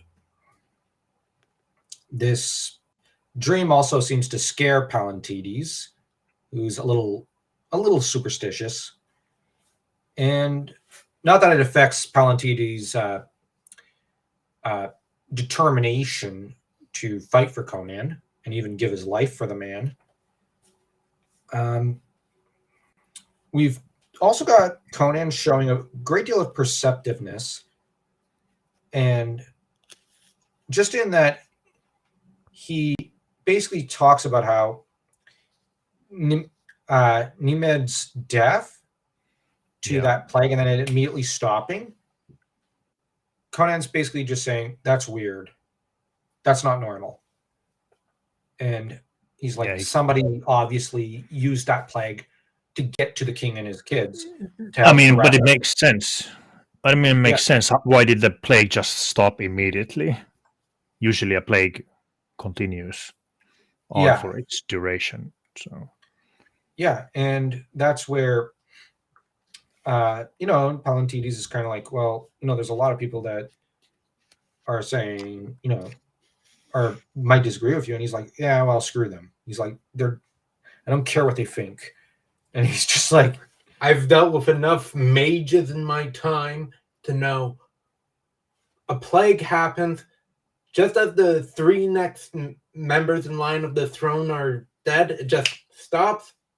Yeah, something's up there. I've had my fair share of mages. But he also recounts how he's dealt with a similar plague when Prince Elmeric gathered up an army of 30,000 to invade Stygia, and the plague struck. Well, half the men were slaughtered by arrows, the other half by plague, with the only survivor being Conan. So Conan's going. He's seen it before, actually. He's seen it before. Yeah. So he's like, hey, wait, this looks really familiar. Or when he hears about it, it's like he remembers. Stygians and their magic. Yeah, I don't think he's terribly fond of them. Yeah, it's no wonder his arch enemy is Thothamon, another Seth priest with his magic. It's like, don't they have anything better to do than play with the dead? And, well, having it's necromantic either that or knitting. rituals. So I guess they're choosing this hobby over knitting or something. Yeah, the knitting designs just weren't on sale anymore. Yeah. And they don't feel like knitting a tapestry for About Conan. yeah, in Yeah. proclamation of his glory. Time to sacrifice some peasants. Yeah, Yeah. and That's how it goes. apparently, People need hobbies. apparently Conan is struck with temporary paralysis, which that sounds kind of horrible. For a man as strong as Conan Yeah. to be rendered paralyzed and helpless. That's basically. That'd be Yeah. I mean, that's who he is. The strength. So. Yeah, It's no wonder that it is. he's angry. Oh yeah, he's muttering oaths and seeming more barbarous than ever. So that even though he can't move, he seems to frighten some of his men just with his eyes and with his oaths. But his wrist turns blue from where it seems to have been grabbed. And Yeah, that's what convinces even though no one Palantides. grabbed him. Yeah, and it is a scene that's rather shocking. And I'm just saying that because, you read other short stories of Conan, you go, this guy is strength personified. Yeah. And here he is helpless as a newborn, child. And at least for me, it's like, wow. No other mage has really been able to do this, not even in Red Nails to this extent. Xaltilton is definitely way higher on the pecking order than Foth, Amon, or I'm forgetting her name right now, but Taskella, the Lich from Red Nails. This is a threat way bigger than those two. Which, no offense to any fans of those two, but those two seem like cream puffs compared to Xaltilton. Well, I mean, Thothamon is a very strong sorcerer as well, though. Yeah, he is very strong. I think he had like a pact with Set and stuff like that. So he had the ring of Set. He had the ring of Set that made him very strong.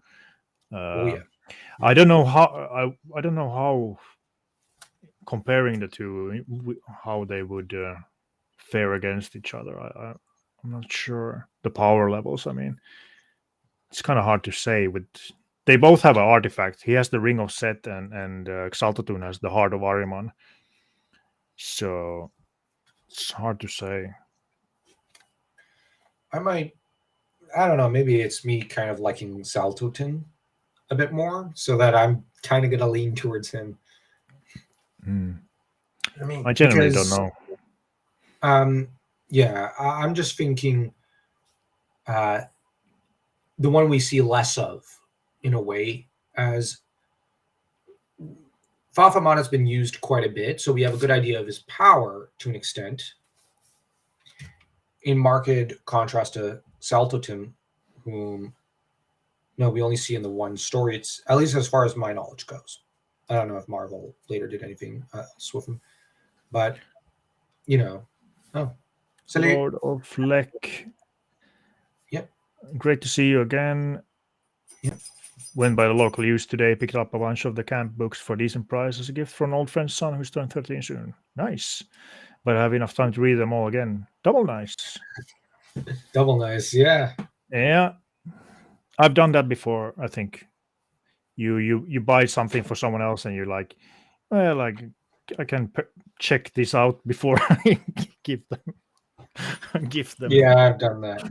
Dan's done that. Yeah, I've done that for a couple movies, even a couple of video games. Let's make sure this works before I wrap it up. Yeah. Oh, that would be horrible. If it doesn't, like if you're a kid or something, you get a gift and like a game or something, and then it doesn't work. I mean, that's gotta be one of the worst things ever. I remember our oldest brother at one point was like, "All right, I got this movie for Dad. He's gonna love it." Oh yeah, that movie looks good. So we're gonna watch it together, the three of us, and we're gonna, let's have fun. We got to test it. Yeah. And our dad had the same philosophy, like, okay, I bought this movie for your brother or like this person, so we're gonna sit down and watch it. And yeah, like our family is infamous for that with movies and books. But as for Conan basically being temporarily out of order, so to speak, or unable to move, a captain by the name of Valanus is chosen. He's from the Pike. He's a Pike captain, and he's a Pelion, it seems, and he, pretends to be Conan. Apparently he's about as tall and he's very muscular, but apparently he's a little apprehensive. At least he's like, okay, I hope I don't get in trouble for this. You have Conan, who basically tells him, bring me the head of Tarascus, and I'll make you a baron, which is a really great moment. I could imagine if he'd bring in Tarascus alive for Conan, and it's like, so what will I get out of this? You can have a dukedom. Maybe. Well, now I get to have my own fun. Yeah, essentially. And Valanus seems very loyal. And I like how it says, in the stress of his anguish, Conan's veneer of civilization had fallen from him. It suggests that any kind of civility with Conan is just a front. Like it peels away like paint or something under the heat or something. I really like that. I also like his eyes flamed. He ground his teeth in fury and bloodlust, as barbaric as any tribesman in the Cimmerian hills. Well, yeah, I mean, they basically done the worst thing to him, paralyzed, taken away his strength, insulted him, not a head-on fight, like no honor, and then just taken away, everything that his men look up to in him and his subjects and what he took the kingdom with, who he is, strength. So I mean, it's good that he has trusted generals and people around him, because he's obviously a sitting duck right now. If you want to conspire against him, they could kill him and take the throne. Yeah. But it's really interesting that Pallantides and Valanus could easily claim it, but neither of them, the thought doesn't even cross their minds. That goes to show how loyal they are, as well as Conan's very kingly ability, not just to inspire loyalty in these men and in a lot of people throughout Apollonia, but also in his ability, like Cao Cao from Chinese history and Augustus Caesar from Roman history, in selecting the right people for every position and knowing how to surround himself with not just loyal, but talented people and whatnot. And this is a very rare gift in any kind of leader or ruler. And Conan has it in spades. And this is something that, like, it is a very, very great moment for showing his own talents and skills. But this is where I'm actually going to say it also shows the complete contrast between him and, say, Aragorn. I'm always making the comparisons of Tolkien and Howard. Here, like, Aragorn is a guy who's very civil, very polite, kind, even though, he's lived in the most barbarous of regions and can live off the land very well, just as well as Conan. Aragorn would not kind of blaze with barbaric fury here or, growl at his underlings quite like that. Whereas Conan has no problem growling and baring essentially his fangs almost like a panther or a lion here. And so you get a very, very marked contrast to most other fantasy heroes I don't think there's any other writer of what I would term mythology, which is to say Tolkien and Howard, or fantasy, who would ever show their monarch or their like kingly, the star of the show, so to speak, or the great character behaving like this. Only Howard would really have the guts to do this and to show the king as a barbarian. And I really like this because it really adds to the almost historical, but also the hugely mythological element in a way of Conan. Yeah. He really doesn't feel like a man of today in a way. Like, because it has to be said, like, those of us alive in L'Occident, like in the West today, are mostly softened with civilization. And Conan is the total opposite of us in a way. But he's not.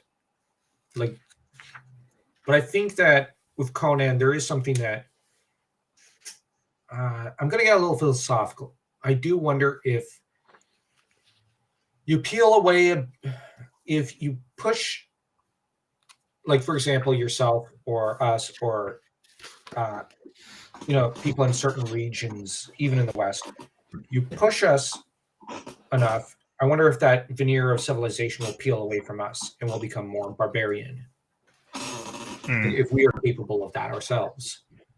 So, like, how thick or thin is the line of civilization and barbarism, even for those raised in civilization?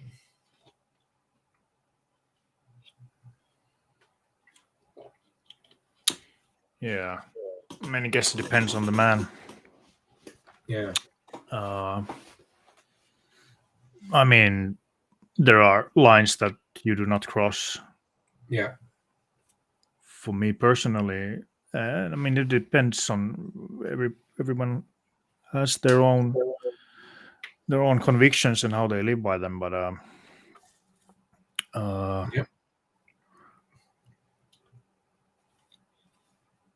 Yeah. I guess more is like the, Conan has always been a barbarian and he'll always be one.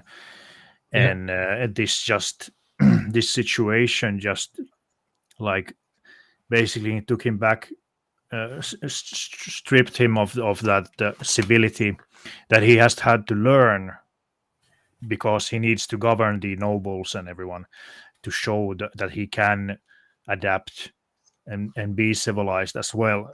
But this situation, because he's been stripped of his dignity, so to speak, so it also strips away his need to be a civil person, and he's back to the barbarian, the core of who he is, and he's like, bring me the head of Tarascos. And you pretty much have it implied that Valanis and Palantides are kind of like, yeah, boss. Like, they're kind of, they're a little taken aback. So, they're not as experienced with this side of Conan, I think. That said, the interesting thing about Conan's armor is that apparently it has a wyvern crest on it. Now, Conan being dressed in black comes as no surprise, but the wyvern crest is something that gave me a bit of pause. Not because of the spelling error Howard had, but the fact is wyverns are smaller forms of dragons of sorts, with, in some depictions, stinger, scorpion-like tails. And in some depictions. So in some depictions, you have the dragons who can think, and you have the wyverns who are mindless. In some books and video games I've seen. So you've got in a very interesting creature there that's kind of supposed to be death-like, but I wonder if back then there was no difference, and if it's supposed to just be an ordinary dragon. Yeah, One, you probably. made an excellent description comparison there, because Conan in that set of armor goes and charges into a battle and swings his sword around. Does he look like he's a man who thinks, or does he look like this dragon-like? Bringer of death. Exactly. You were going to say? No, I was just going to say, aren't the wyverns in Tolkien as well, in Lord of the Rings, the things the Nazguls fly? They have a different name, and they're supposed to be. Why am I blanking on the name? I know what you guys are referring to. They're not exactly dragons or wyverns, I think, and Drakes? No. no, it's something else. I forget. My brain shut down on that one for some reason. But they're, you know what? I'm going to look it up. Let me see. Unless someone in the chat comes out first and answers it. Flying mounts of Fellbeast?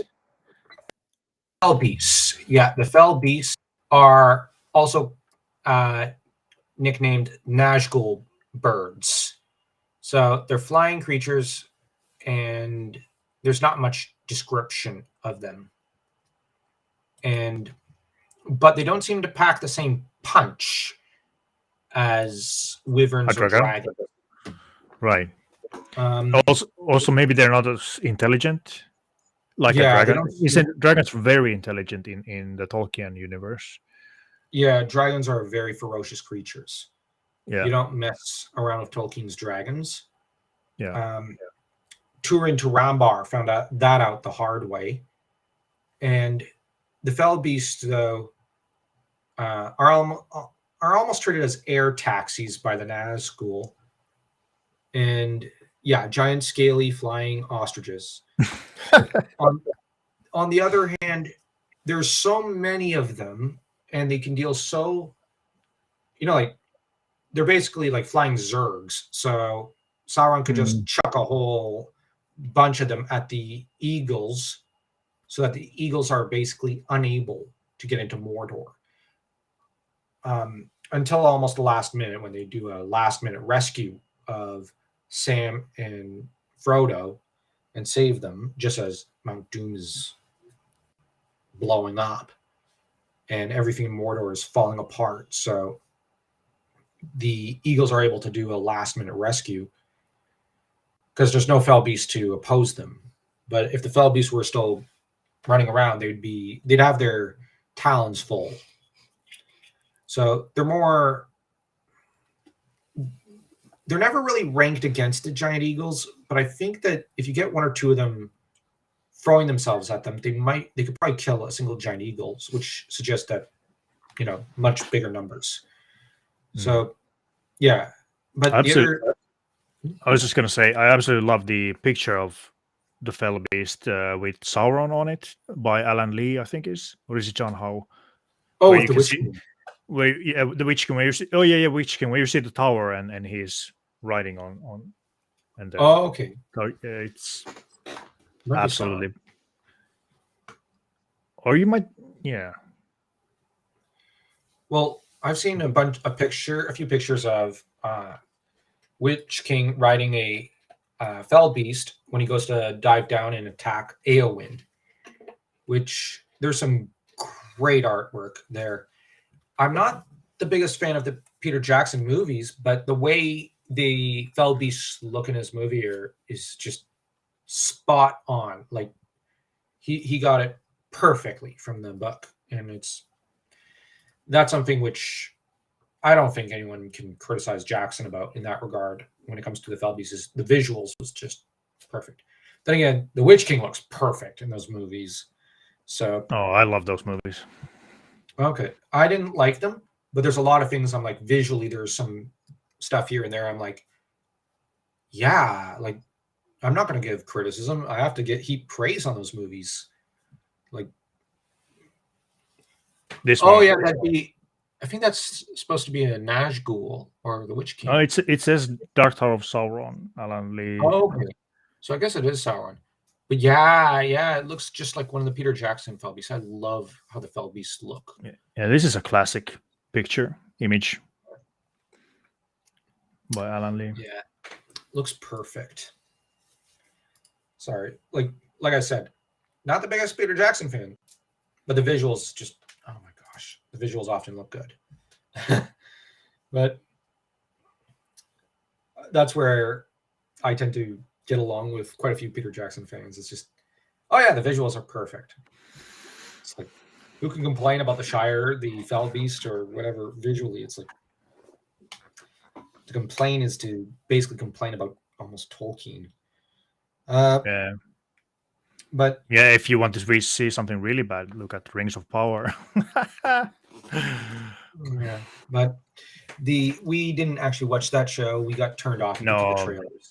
Yeah, no, I didn't ever want to see that. Ugh. Yeah, same. Instead, we decided to watch Conan the Barbarian. Now you're talking. Yeah. And then you started to watch Conan, the TV series. Oh yeah, that show's just, oh my god, It's just perfection, perfect TV, right? Yeah, and it's like, oh my gosh. You have to keep reminding yourself. I'm watching a Conan show. I'm watching a Conan show. I'm watching. When you're watching that TV show, it's like, is this Conan? Is this Conan? No, it's not Conan, but it's supposed to be Conan.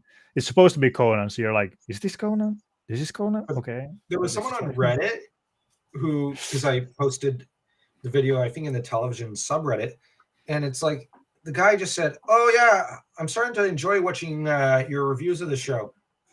And I go, why? This show's garbage. Yes, but I'm just loving hearing how much you're suffering and how painful it is for you to watch this. So can you make more reviews of this? And I'm going, you bunch of sadists. But this was on Reddit, and it was just because the guy had seen another post of mine about the first episode. So you stopped. It's like, oh, you punk. But you just wanted to have wine. Yeah, and apparently he's been enjoying that. I actually thought that was fun and charming. So you guys didn't continue it? TV show? We've, I think, watched another episode.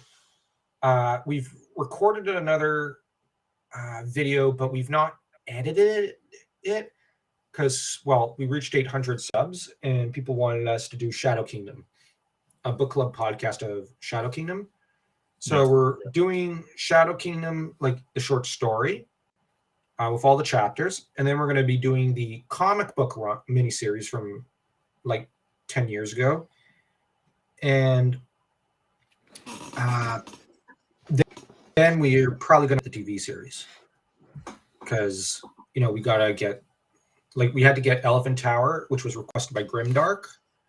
We had to get Shadow Kingdom prepped and just start reading through that and analyzing it. And we've also got Hour of the Dragon we started on because, you know, at least I got overexcited and went, I want to read this. And here we are reading it and discussing it. So yeah, like, because everybody kept telling me about Hour of the Dragon. I read the summary and I went, I really, like, we had finished Elephant Tower and I'm going, I really want to read this. So yeah, that's why I pushed for this book club podcast of sorts, or live stream. And the next thought that crossed my mind just now was just to get back to Conan, not the TV series, but the actual Conan.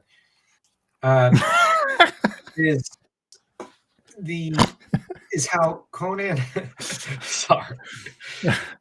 But if people love that TV series, teach them. I don't like it. That's what I mean. It's like, is this Conan? Is this Conan? No. It's like, no, it's not Conan. What is this? It's a German guy running around in the woods. Yeah, it looks like you could probably do a decent Conan if they were to actually cast him as the character. Maybe, but it's like he's running around in the forest. It's like, hey, how you doing?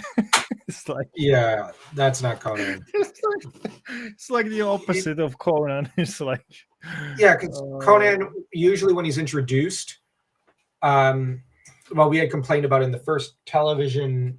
And we've complained about it about this. Yeah, the cartoon. that I actually want to watch.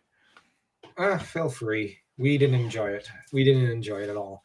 But the Conan Ramon. TV series also got. The trouble is, Conan has an intro in a way, in the actual short stories and novel to an extent, in that it's a bit like his Bond, James Bond. With him, except with Conan, it's I am Conan, a Cimmerian, that he often introduces himself as. Yeah. Like I've noticed, he often goes, I am Conan, a Cimmerian. When people ask him, who are you, or what's your name, he often introduces himself that way. And I guess I've just come to kind of see it as that's how Conan should introduce himself. So that live action TV series or cartoon, him not doing that strikes me as like so out of character. Yeah. Have you noticed that he does the I am Conan, a Cimmerian? Yeah, he usually says I'm Cimmerian because they can't. This is the thing. The people really don't know Cimmerians. They're not familiar with Cimmerian, Crom, or anyone like a lot of the Aquilonian and West and South people. They have no clue. So when they meet him, they don't know who he is. They're like, "What's your accent? It's weird," and stuff like that. So he always says, "I'm a Cimmerian." Yeah, it's like to if clarify. I'm just gonna make a comparison. It's like if someone from, let's say, Finland was to, in let's say 14th or 15th century, ended up in France. The French people would be staring, going, "You're from where?" Finland. Oh, and any of them who might have any kind of knowledge of geography would then go, "Oh, that's far. C'est très loin."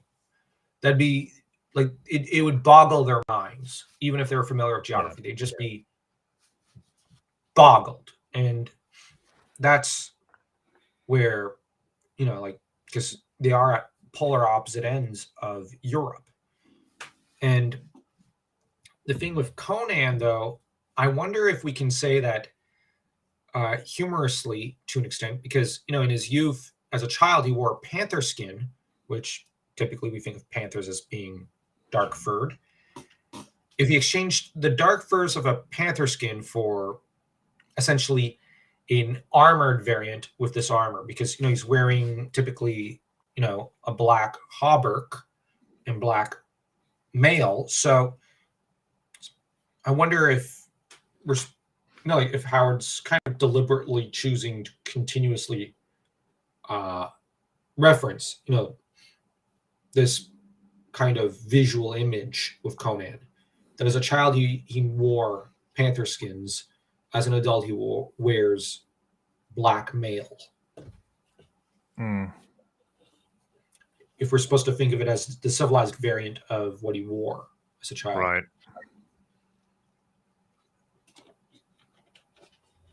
Could be.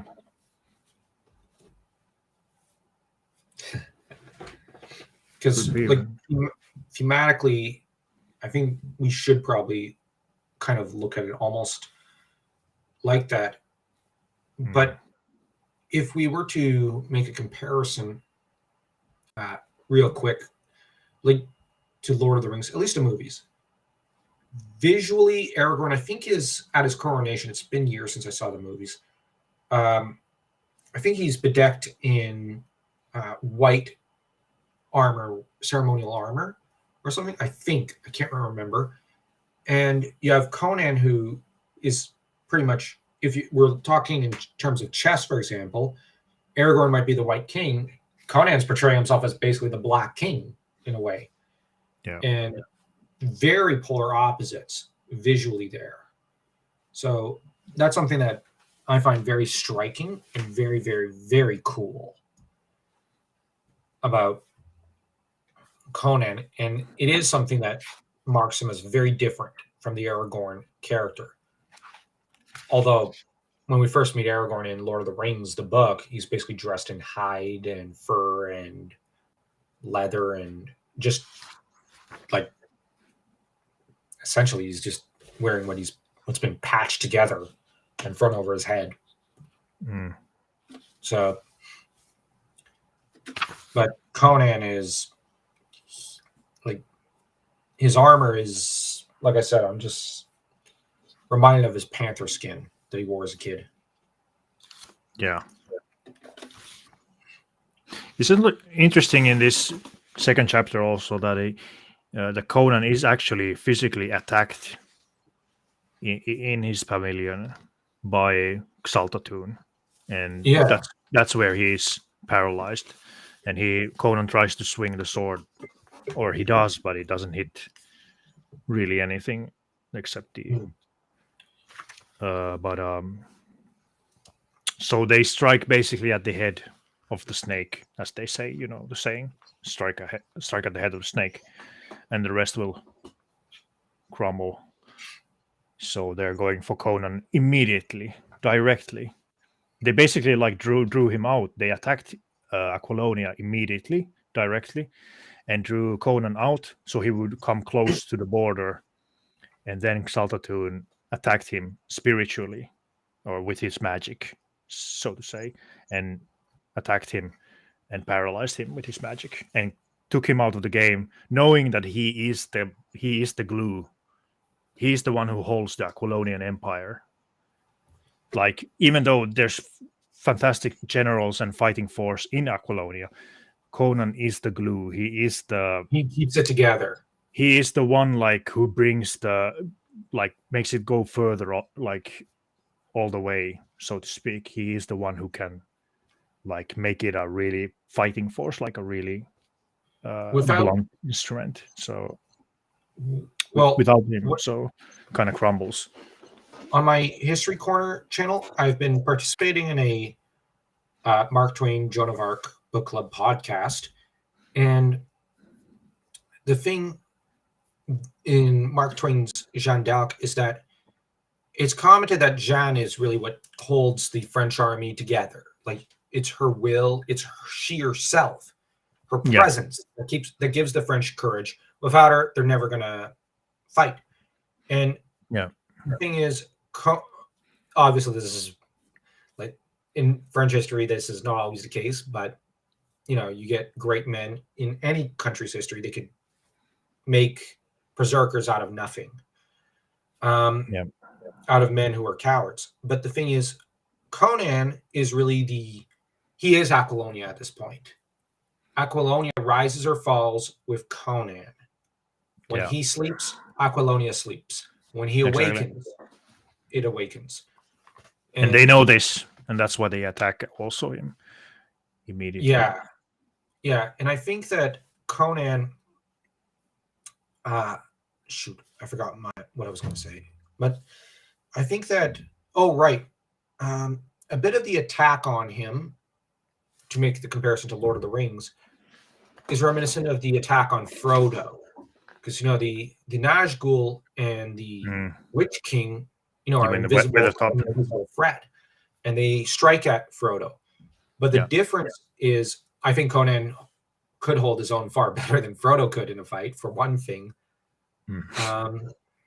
It's you'd laugh because it is a good thing to laugh at. Who knows? Maybe Frodo has speed. I don't know. Like, what use is it against Conan? But weirdly, Achilles heel. Weirdly, I could never see Frodo and Conan really ending up fighting each other. Weirdly enough, I'm actually going to say we have a podcast on our Patreon Subscribestar where we go, what if Conan was in Middle Earth? And we basically just tried to make it work with the mythos of Lord of the Rings. What if he had been a Tolkien character? Right. and while keeping everything that is Howardian about it. And Wouldn't he be in Rohan? nope, but maybe we kind of we spend like 20 minutes debating that between ourselves. But the thing about Conan is one of our conclusions is he would not oppose the hobbits, as a lot of essayists and professors have said. They've often tried to say Conan would be the villain of Lord of the Rings for some reason, or he just go around causing trouble in the Shire for no reason. And No, I well, we think he ended would up love it in the Shire. He would just be drinking. well, yeah, I think he'd mostly be like, "Why would I go there? They have booze. Okay, I'll stop by for 5 minutes." Like Pops in, grabs some booze, parties with some people. I mean, he gets would out. get bored. Yeah, he would go Yeah. out definitely. Like, He wouldn't stay why, for. why destroy this location with these midgets? Yeah, he wouldn't care. But that said, the thing about Conan here is Xaltotin's attack is very disconcerting because, yeah, he attacks strength itself. That's what. Oh, bless you. Thank you. Sorry about that. But Conan is, well, he's the king archetype. Like, I know I keep repeating that, but yeah, like, I know a lot of people might say, well, he's only the warrior. No. He's got shades of the magician. He's got shades of the lover. He's got shades of the warrior, because the king is ultimately the peak of humanity. Like, essentially, the king archetype, I think is supposed to be compared to God, essentially. And so, because in medieval literature and history, the king is God's representative on earth. So, in a way, he's the embodiment of the barbarian and of the and just of God and the nation in a way. So that, yes, Conan embodies the Cimmerian values, but also the Aquilonian values in a way, or at least the new Aquilonian values. Because the people, we have to bear in mind that the peasants seem to have embraced Conan. So obviously they like his values, and he appreciates theirs enough to represent their interests and whatnot. So, and to not mind them too much. So the thing about Conan is it's not just that, like in a military or political sense, he is Apollonian. He is also in a religious, but also psychological and thematic way, in a mythological way, he is Apollonia because of his archetype. He embodies every aspect of his country, but also he's a certain archetype within storytelling. And the king archetype is not regularly used anymore in literature, and at least not in his fullness, or almost even at all, because I don't know why, but the last I'm just thinking, almost the last real king archetype character I could think of in modern cinema and literature in the past like 35 years, outside of maybe a few Arthuriana movies and the odd fantasy movie here and there, might be the White Power Ranger. There's Tommy Oliver. He was the king archetype. We got a video on our Power Ranger channel that's going to be coming out discussing that. But we can argue Gelthanus. No, he's never allowed to bloom into that kind of archetype. So, a pity. Yeah. But I said outside of fantasy for the most part. Oh. Yeah, but yeah, you bring up a good point. Within fantasy, in movies, there's a lot of king archetypes, especially in the 90s, 80s and 90s. But after that, in the 2000s, the archetype is basically tossed aside. and in books, it's not been used in decades. So Wait, you guys have a Power Ranger channel? yeah. Okay, let's stop this. How many channels do you guys have? Too many. Holy 'Cause- smokes, guys. Every time you speak, you have a channel. Here, I'm just gonna You got an insane what you got? 20 channels or something? Holy smokes. something like probably like a dozen. The thing is, we have a lot of interest. How do you guys So- keep on making stuff to all those channels? Like Most of where the do you find channels, most of the channels have a lot of unedited content. We mostly spend our time editing the Tolkien en Traduction, our French Tolkien channel, our Power Ranger, and our main Brothers Crin channel. We focus on those, and we generally try to get it in one cut on the other channels, and just say, all right, let's get it in one cut. And if we don't, we go, okay, we'll clip the end here. We then start from there, and then put them together. And we generally stick with still single image or 2-3 images, and because we're like, we're gonna try to. We just want to get the discussion out of our system. Like when we want to discuss, like we ended up rewatching at one point, I think with our mother, Scooby-Doo and Zombie Island. We then decided we're going to discuss that in one video. So we put that, we do the discussion, we record it, we put it up, and we got that off our chest. And whatnot. So some of the other channels are throwaways, not all. And, it's just about getting the discussion out of the way and out there. And we tend to put most of our time and energy into the Brothers Crin, the Power Rangers channel, and Tolkien en Traduction, our French channel. Right. But I would like to get to reading some French, Howard, but I'd almost want to stick more on the Patreon or subscribe to our thing. But if we were to ever get French subs. Bien sûr. But anyways, yeah, we have as many channels as we need.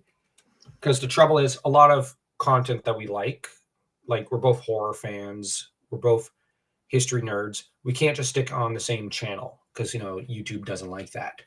So we've got to stick on different channels and whatnot. I would definitely love to talk about some horror movies sometimes, like those slashers or something like that. Yeah, I don't mind. That's definitely cool. One thing about Conan being Aquilonian and stuff like that, he obviously, because he is one of the people that has risen to kingship, he's also been a leader, general, captain, and all that stuff. So he has good friendships with the people and the army and all that. So he's not as removed like a nobility would be from the common people. So there's a strong link there as well. So it's very different from, I think, Cull to an extent. And the only reason I'm going to comment that is that I do see the similarities between the two characters, but I'm also going to take note of a few differences. Cull is not really liked by a lot of Volusia. It seems like a lot of commoners and nobles just don't like Cull. And Cull doesn't seem to always like Volusians. And whereas Conan, at least he seems to like some people he comes across in the Hyborian lands. At least I've noticed. In a few stories I've noticed, like the one where he's nominated the hero for the one princess who needs protection and whatnot, and Conan is promoted above his previous commanding officer and whatnot. I forget which one that was.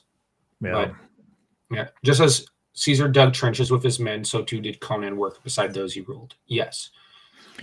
Yeah, I mean, that's why Alexander the Great was such a beloved ruler. I mean, he was there with his men. Up until they started crossing into India, and then his men started Yeah. Well, I mean, let's not talk about India. Yeah. But eventually, like, the difference is Caesar. Well, I was just going to get into a bit of history. Like, Alex came to be detested by his men because his hunger for war was never ending. Whereas Caesar reduced all his men, like all the men of the 10th Legion, I think it was, to tears when he said, when they came to him after they protested, and he said, "All right, hello, civilians," rather than, my officers. And they burst into tears and said, "Okay, we're sorry. We're sorry for almost mutinying. Take us back." Yeah, the Cull movie was basically this story, essentially. But it was pretty much like, A little was it different. though? It was quite a lot different though. I mean, it Yeah, starts it with was. Kali is not a king; he becomes a king. But the whole thing of Hour of the Dragon is that Conan has been king for quite a number of years now. He's established as a king, and then he falls, and then he Yeah. rises. So it's He it's kind of not has really that the same at little. all. One could say there's a bit of that moral from the Batman Begins movie, which can apply here. Why do we fall? So we can learn to pick ourselves back up. And Conan learns to pick himself back up, and he also has a bit of I suspect in the story, because I haven't read very far. I'm only at the end of chapter 2. I suspect he's probably got the Robert the Bruce kind of, like, lesson of, I'm not gonna, like, Robert the Bruce, the greatest Scottish king, was knocked off his throne by the English in the Scottish Wars of Independence, and just said, I could give up, or I could keep fighting to the bitter end, no matter what, and eventually defeated England. Or instead of that Batman quote, how I learned to hate magic even more. Yeah, probably a truer quote. Basically, this story. Like, kill all wizards and magicians immediately. Let's just burn them all, and then we're much better off. Yeah, Good solution. From what I've seen of this story already, it's like, oh my gosh, magic. It's like a replay of Phoenix on the Sword. Yeah, except worse. Yep. Except with black plagues that kill about 500 people. And yeah, all which kinds of horrible stuff. I wonder, like, I almost wonder why they didn't try the Black Plague on Conan, but I think that they want to actually have the pleasure of capturing and tormenting him, rather than just letting disease do Hubris. Yeah, hubris. Yeah, it's. I mean, well, it makes sense with Saltatune. I mean, that guy But on the has other hand, 3,000 years in his head. I wonder if Mitra would just poke in and just go, "No, you're back on your feet, Conan." So that, I'm not saying that there'd always be divine assistance, but I suspect that Conan's got a bit of protection, like with Phoenix on the Sword, from disease at least in the short term. I would suspect that if they went to that cheat card, there'd be a cheat card right back. But it's been a long time since I saw Cull. Darn it, now I have to watch Cull again. It's a good movie. Yeah. Unless they're old hermits living near a graveyard, kill them all. Yeah, regards to the wizards. Yeah. Magic users. Bury them in their graveyards. Yeah. Well, they're creating graveyards. Yeah, that's right. We gotta watch out they don't rise again with necromancy. Yeah. Well, it's like you gotta barricade off the whole graveyards. Passport. And there is another real quick storytelling technique that Howard uses here that I've noticed a lot of writers use. And when I was a kid, I hated it, but I'm actually a little fond of it. is that you've got Conan unable to join in the battle and going, well, what's happening? What's happening? I can't see. And so you have a Skyer, I believe it is, who ends up telling him, well, this is happening, my king. Like they've let loose the arrows, and he's describing it from a distance so that you have an interaction between characters later. I think that's in chapter 3. No, I have read a little further along, but not too far into chapter 3. I just know a few pages in that you have a squire describing this sort of stuff.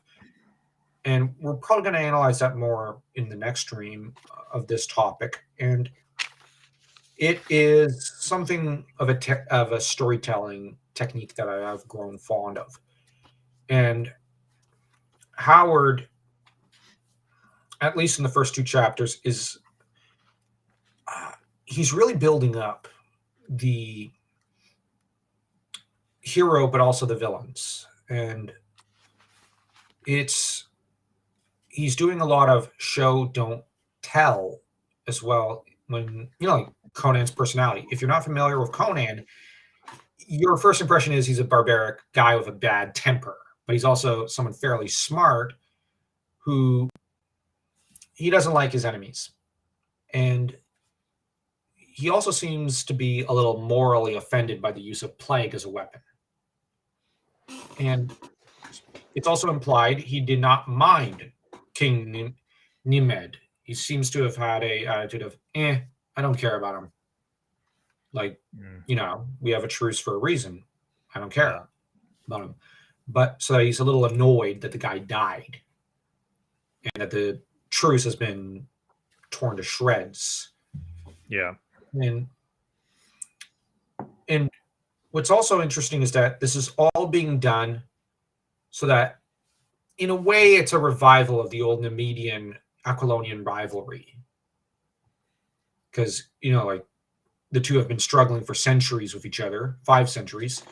And this is essentially Nemedia just saying, all right, we got to finally knock down Aquilonia. This darn Cimmerian doesn't know his place, so to speak.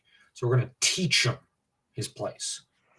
So it's also got a geopolitical element to it, which they do a bit of a Achilles allusion here, as well as one of his generals, Patroclus in the saga, who gets struck down to the horror of his men, likens Conan of a demigod. Yeah. There is a nod here to the Iliad. I thank you for referencing that, Lord of Lek. I just remember that. Yeah. That's a common trope in fiction. And yeah, a pretender coming along who looks like Achilles, pretending to be Achilles, but not quite measuring up, only to fall in battle to the wrath and pain of the guy he's pretending to be. Yeah. And here it's played to excellent effect, although Conan and Valanis did not really know each other. And there's a little wordplay, now that I think about it, that Howard does here with both Valerius and Valanis. Both names start with Val, and imply the meaning of valor. But the difference is that Valerius does not seem to demonstrate too much of it, from what I've seen, whereas Valanis demonstrates a great deal of it. So Howard, I really don't like this word, invert or subverts the he plays straight the idea of a valorous man, but he also kind of subverts it into, the opposite, the shadow. The only reason I say I don't really care for the word subvert is most people don't use the term correctly. And it's the linguist in me. It's just, but anyways, he shows the shadow and the played straight type of thing. And yeah, so that's something I just noticed about the names. They do sound a little similar, not terribly so, but I'm going to be honest. I'm very excited for the next few chapters. I'm very excited to see what Xalton has in mind, and I'm very excited to see what's going to happen next, and to discuss everything that's going to kind of go down. Because I'm actually enjoying this. I'm really enjoying He's this. gonna talk him to death.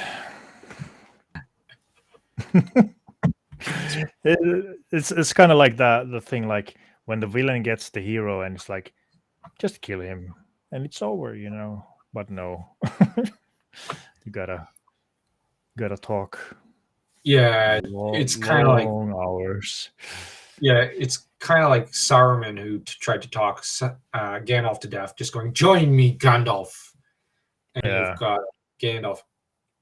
No, But there that's are, like, thinking about it, there are actually like real examples in real life. Many times, yeah, the ruler has been instantly killed. But then again, there's been a lot of times when explicitly the kings of a fallen kingdom are kept alive because they're seen as noble, or a royal lion, or something like that. So they're kept alive, even though it would have been better if they'd been killed for the coming rulers. But they're still kept alive because that's the culture. That's how the game is played. That's how it's seen. That's the proper way. One example of this would be Charles the Mad, Charles Le Fou of France, when he was captured by Henry V, kept alive and propped up, and later Henry V died, and then Charles Le Fou died shortly thereafter. But this sparing of Charles came back to bite the English, as Charles's heirs would later reclaim France from Henry. Whereas if he had just killed the king, he would have had France. But in turn, there was one time a captured king started monologuing to a silent, usurping king. And it's in English history in 1399. You pretty much have Richard II, who says, I'll take on your best man. And when I'm done with him, I'm going to take you down, and he starts monologuing. And you just have Henry IV, who's just, I think historically just ends up just staring him down and just going, your crown. Just doesn't care. And he's like, just give me what I want. And essentially, it's a temper tantrum that Richard throws at Henry, and Henry's like, yeah, whatever. But on the other hand, it is weird that sometimes you get this monologuing king. We have records of a few who did monologue. One of them monologued, partied, then went down into the cellars and knifed his rival to death. John did that to Arthur, his nephew. It was a monstrous deed. But the chroniclers, I think, ended up trying to defend John, saying, well, he was drunk. They're like, yeah, it was a horrible thing to do, but he was drunk. Like, what do you expect from John when he was drunk? Like, okay. Like, it was still a kid. He essentially knifed that. But, yeah, it is something weird. But they're going to talk him to death, but I wonder how he's going to give them the slip. But anyways, because Conan always gives the enemy the slip. It's only a victory if they acknowledge your superiority. Conan's never going to recognize the superiority of anyone else. They can't do that if they're dead. Yeah, fair. It's an ego thing. Yeah, that's what I was saying. I mean, Saltatun has 3,000 years in his head, so... Yeah. Imagine that narcissism, ego. Crazy. The guy probably thinks he's next to God. Like, basically. Yeah. Basically.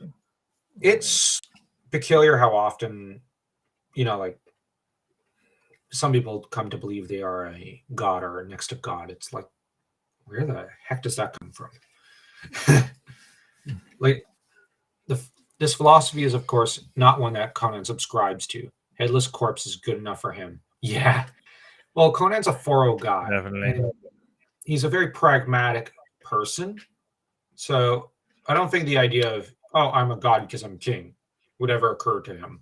I think No. he probably would scorn such notions and be like, no. He's. You know what? Conan kind of reminds me of Chalamet. Sorry, I don't know if that's weird.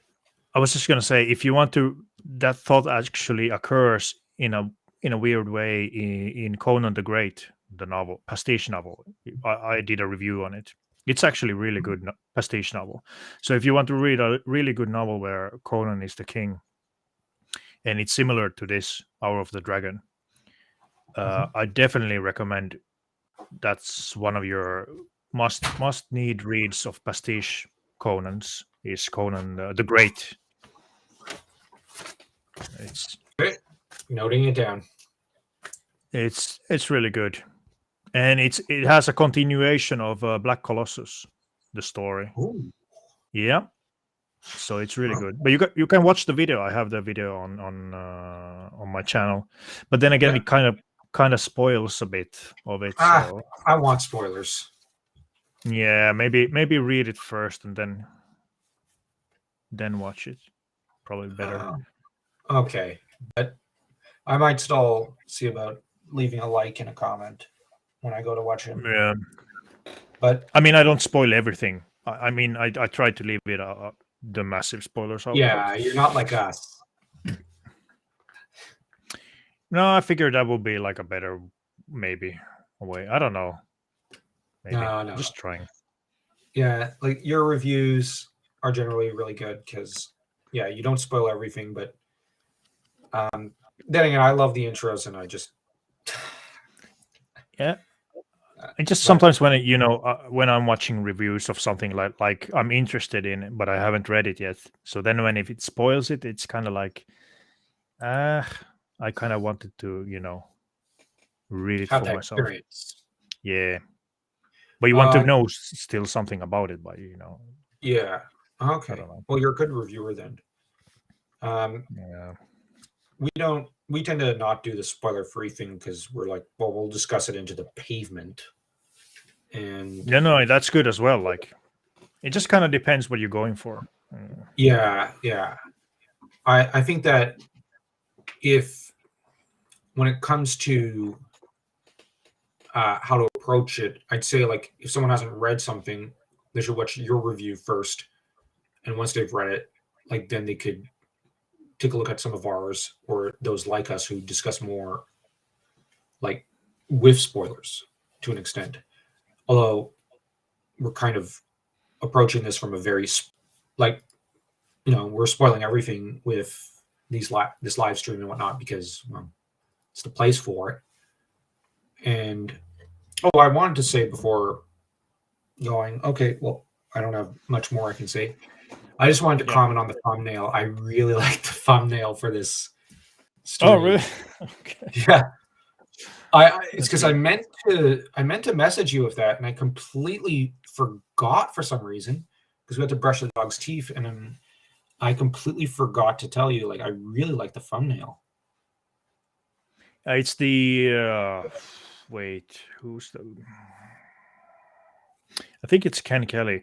It's the cover for the Hour of the Dragon, the novel from the 70s? But that's one of my favorite pieces anyway, Conan artwork. So it's really cool. But yeah, it's the official Hour of the Dragon, the book cover. Yeah, it was. I really like the thumbnail, and I'm sure Dan's going to take a quick look at it later. Oh, of course. I don't know if you've seen it. I haven't gotten a good look at it. Okay, well, it looks really, really cool. Well, that's one of World of Conan's strengths is the great thumbnails and whatnot, and the intros. I love the usage of the foraging and that intro from the Conan movie. I love that stuff. Anyways, cool. Yeah, it is cool, and well, that's a virtue of your channel is making use of that scene and the thumbnails. But I don't think I have anything more I can say about the first 2 chapters. Neither do I. Except overall, like, what did you think of chapter 1 and 2? They are great. Like, what the difference between this and other fantasy authors is, like, some, like Tolkien, initially go at a very, very slower pace until he goes into breakneck speed. Eventually, by like when they go to leave, I think the Shire. No, wait, when they leave essentially Tom Bombadil's place, it goes at breakneck speed. But before that, it's at a very slower pace, more methodical. I really like that. No, that's itself an art form, and it's a beautiful seeing that with Tolkien. But then you got with Dragonlance, for example, everything has to be at breakneck speeds so that you're getting whiplash from it.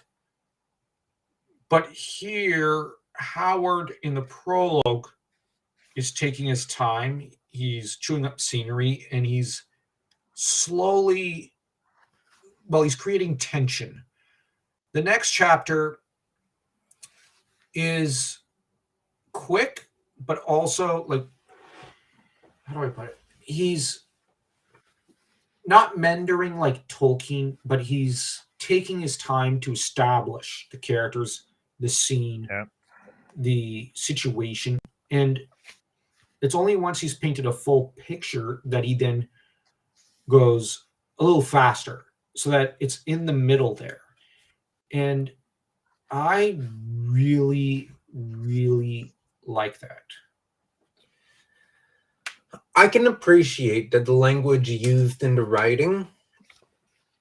Yes, there's a lot of thought that goes into it. But the language is simple.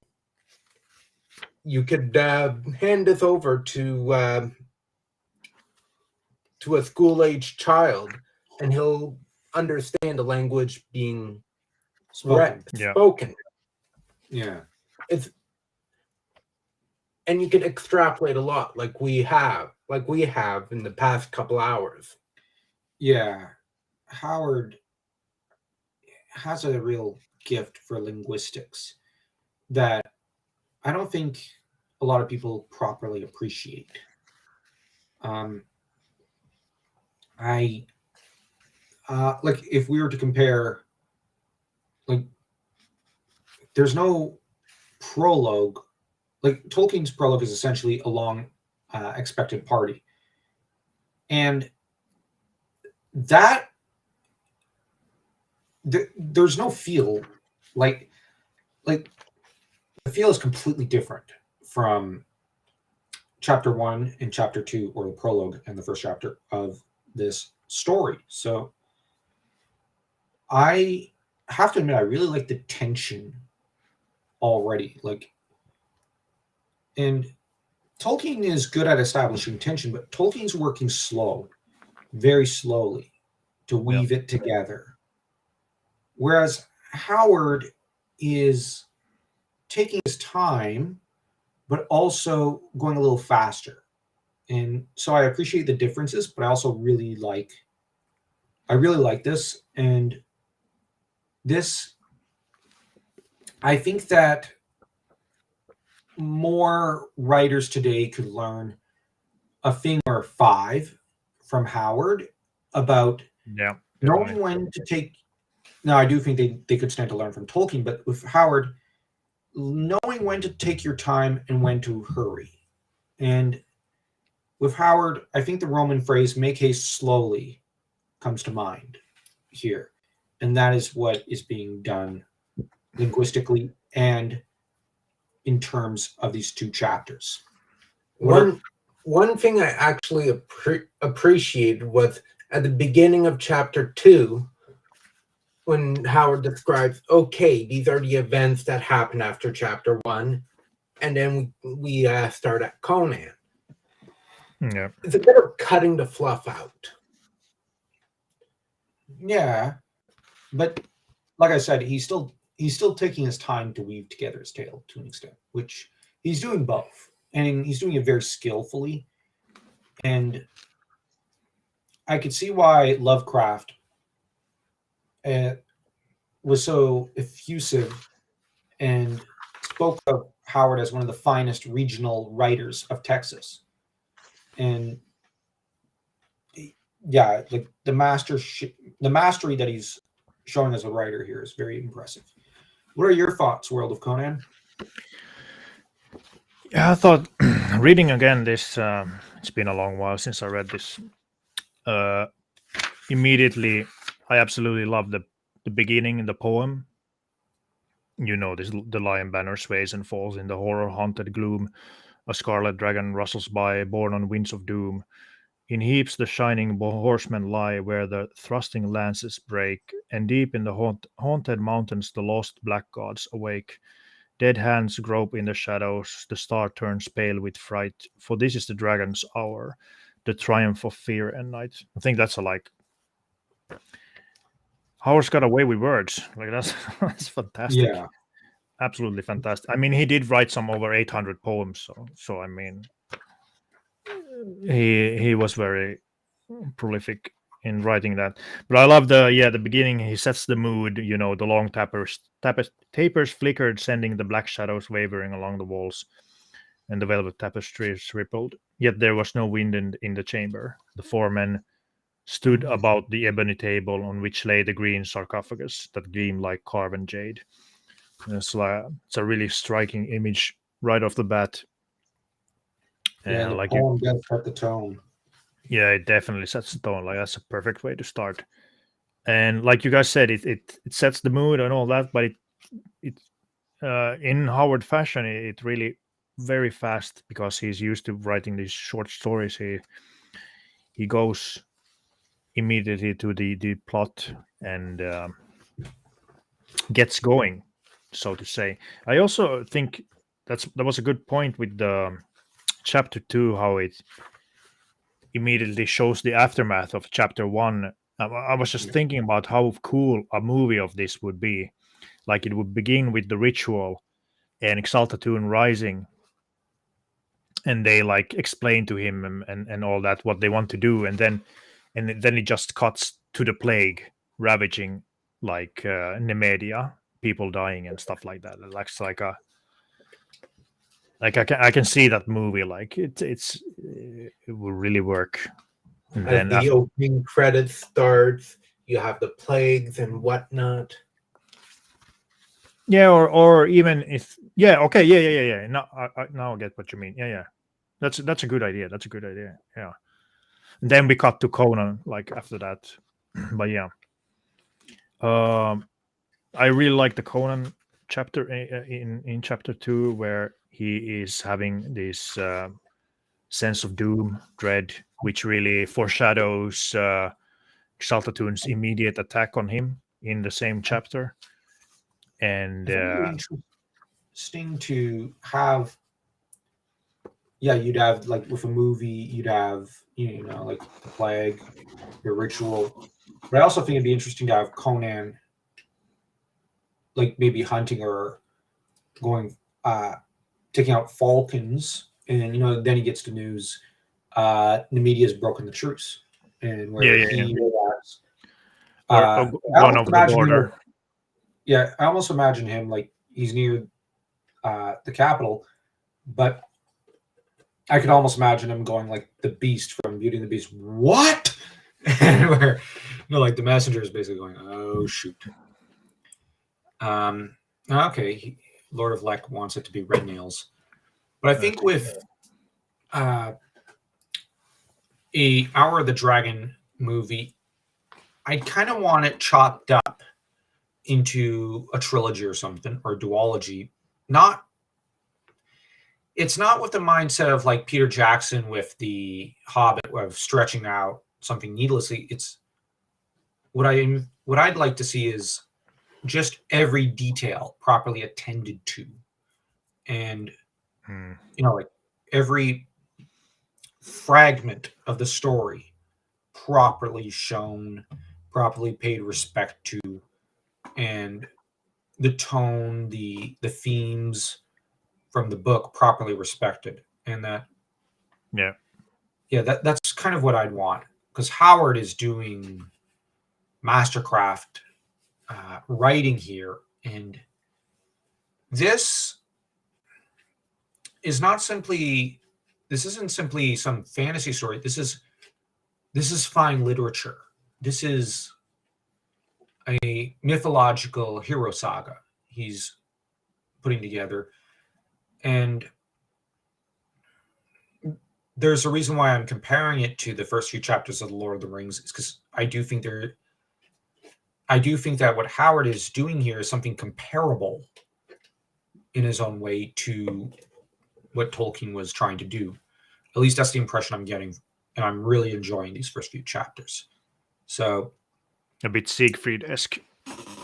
yeah, and I do think that with all the Shakespeare nods and all the nods to history, to everything, I think that in a few centuries, I do think Howard is only going to gain, like over the next few decades, centuries, Howard's only going to gain more popularity, and he's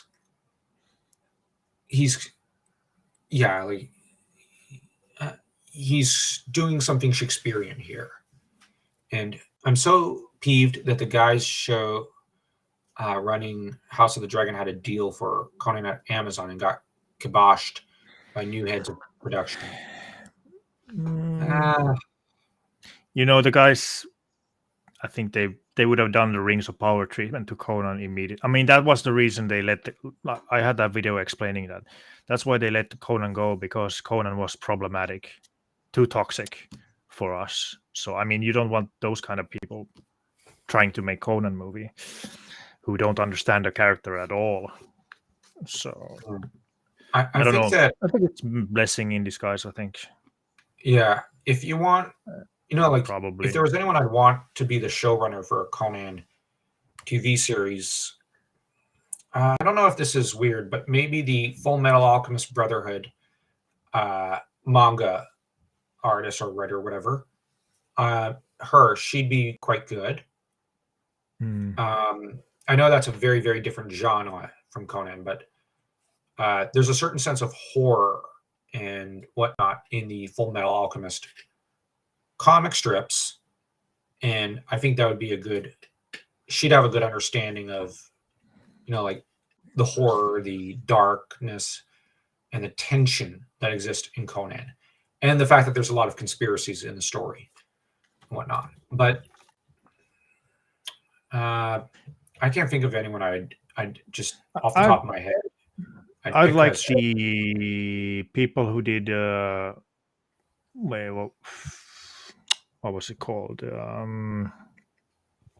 Jack Reacher TV show.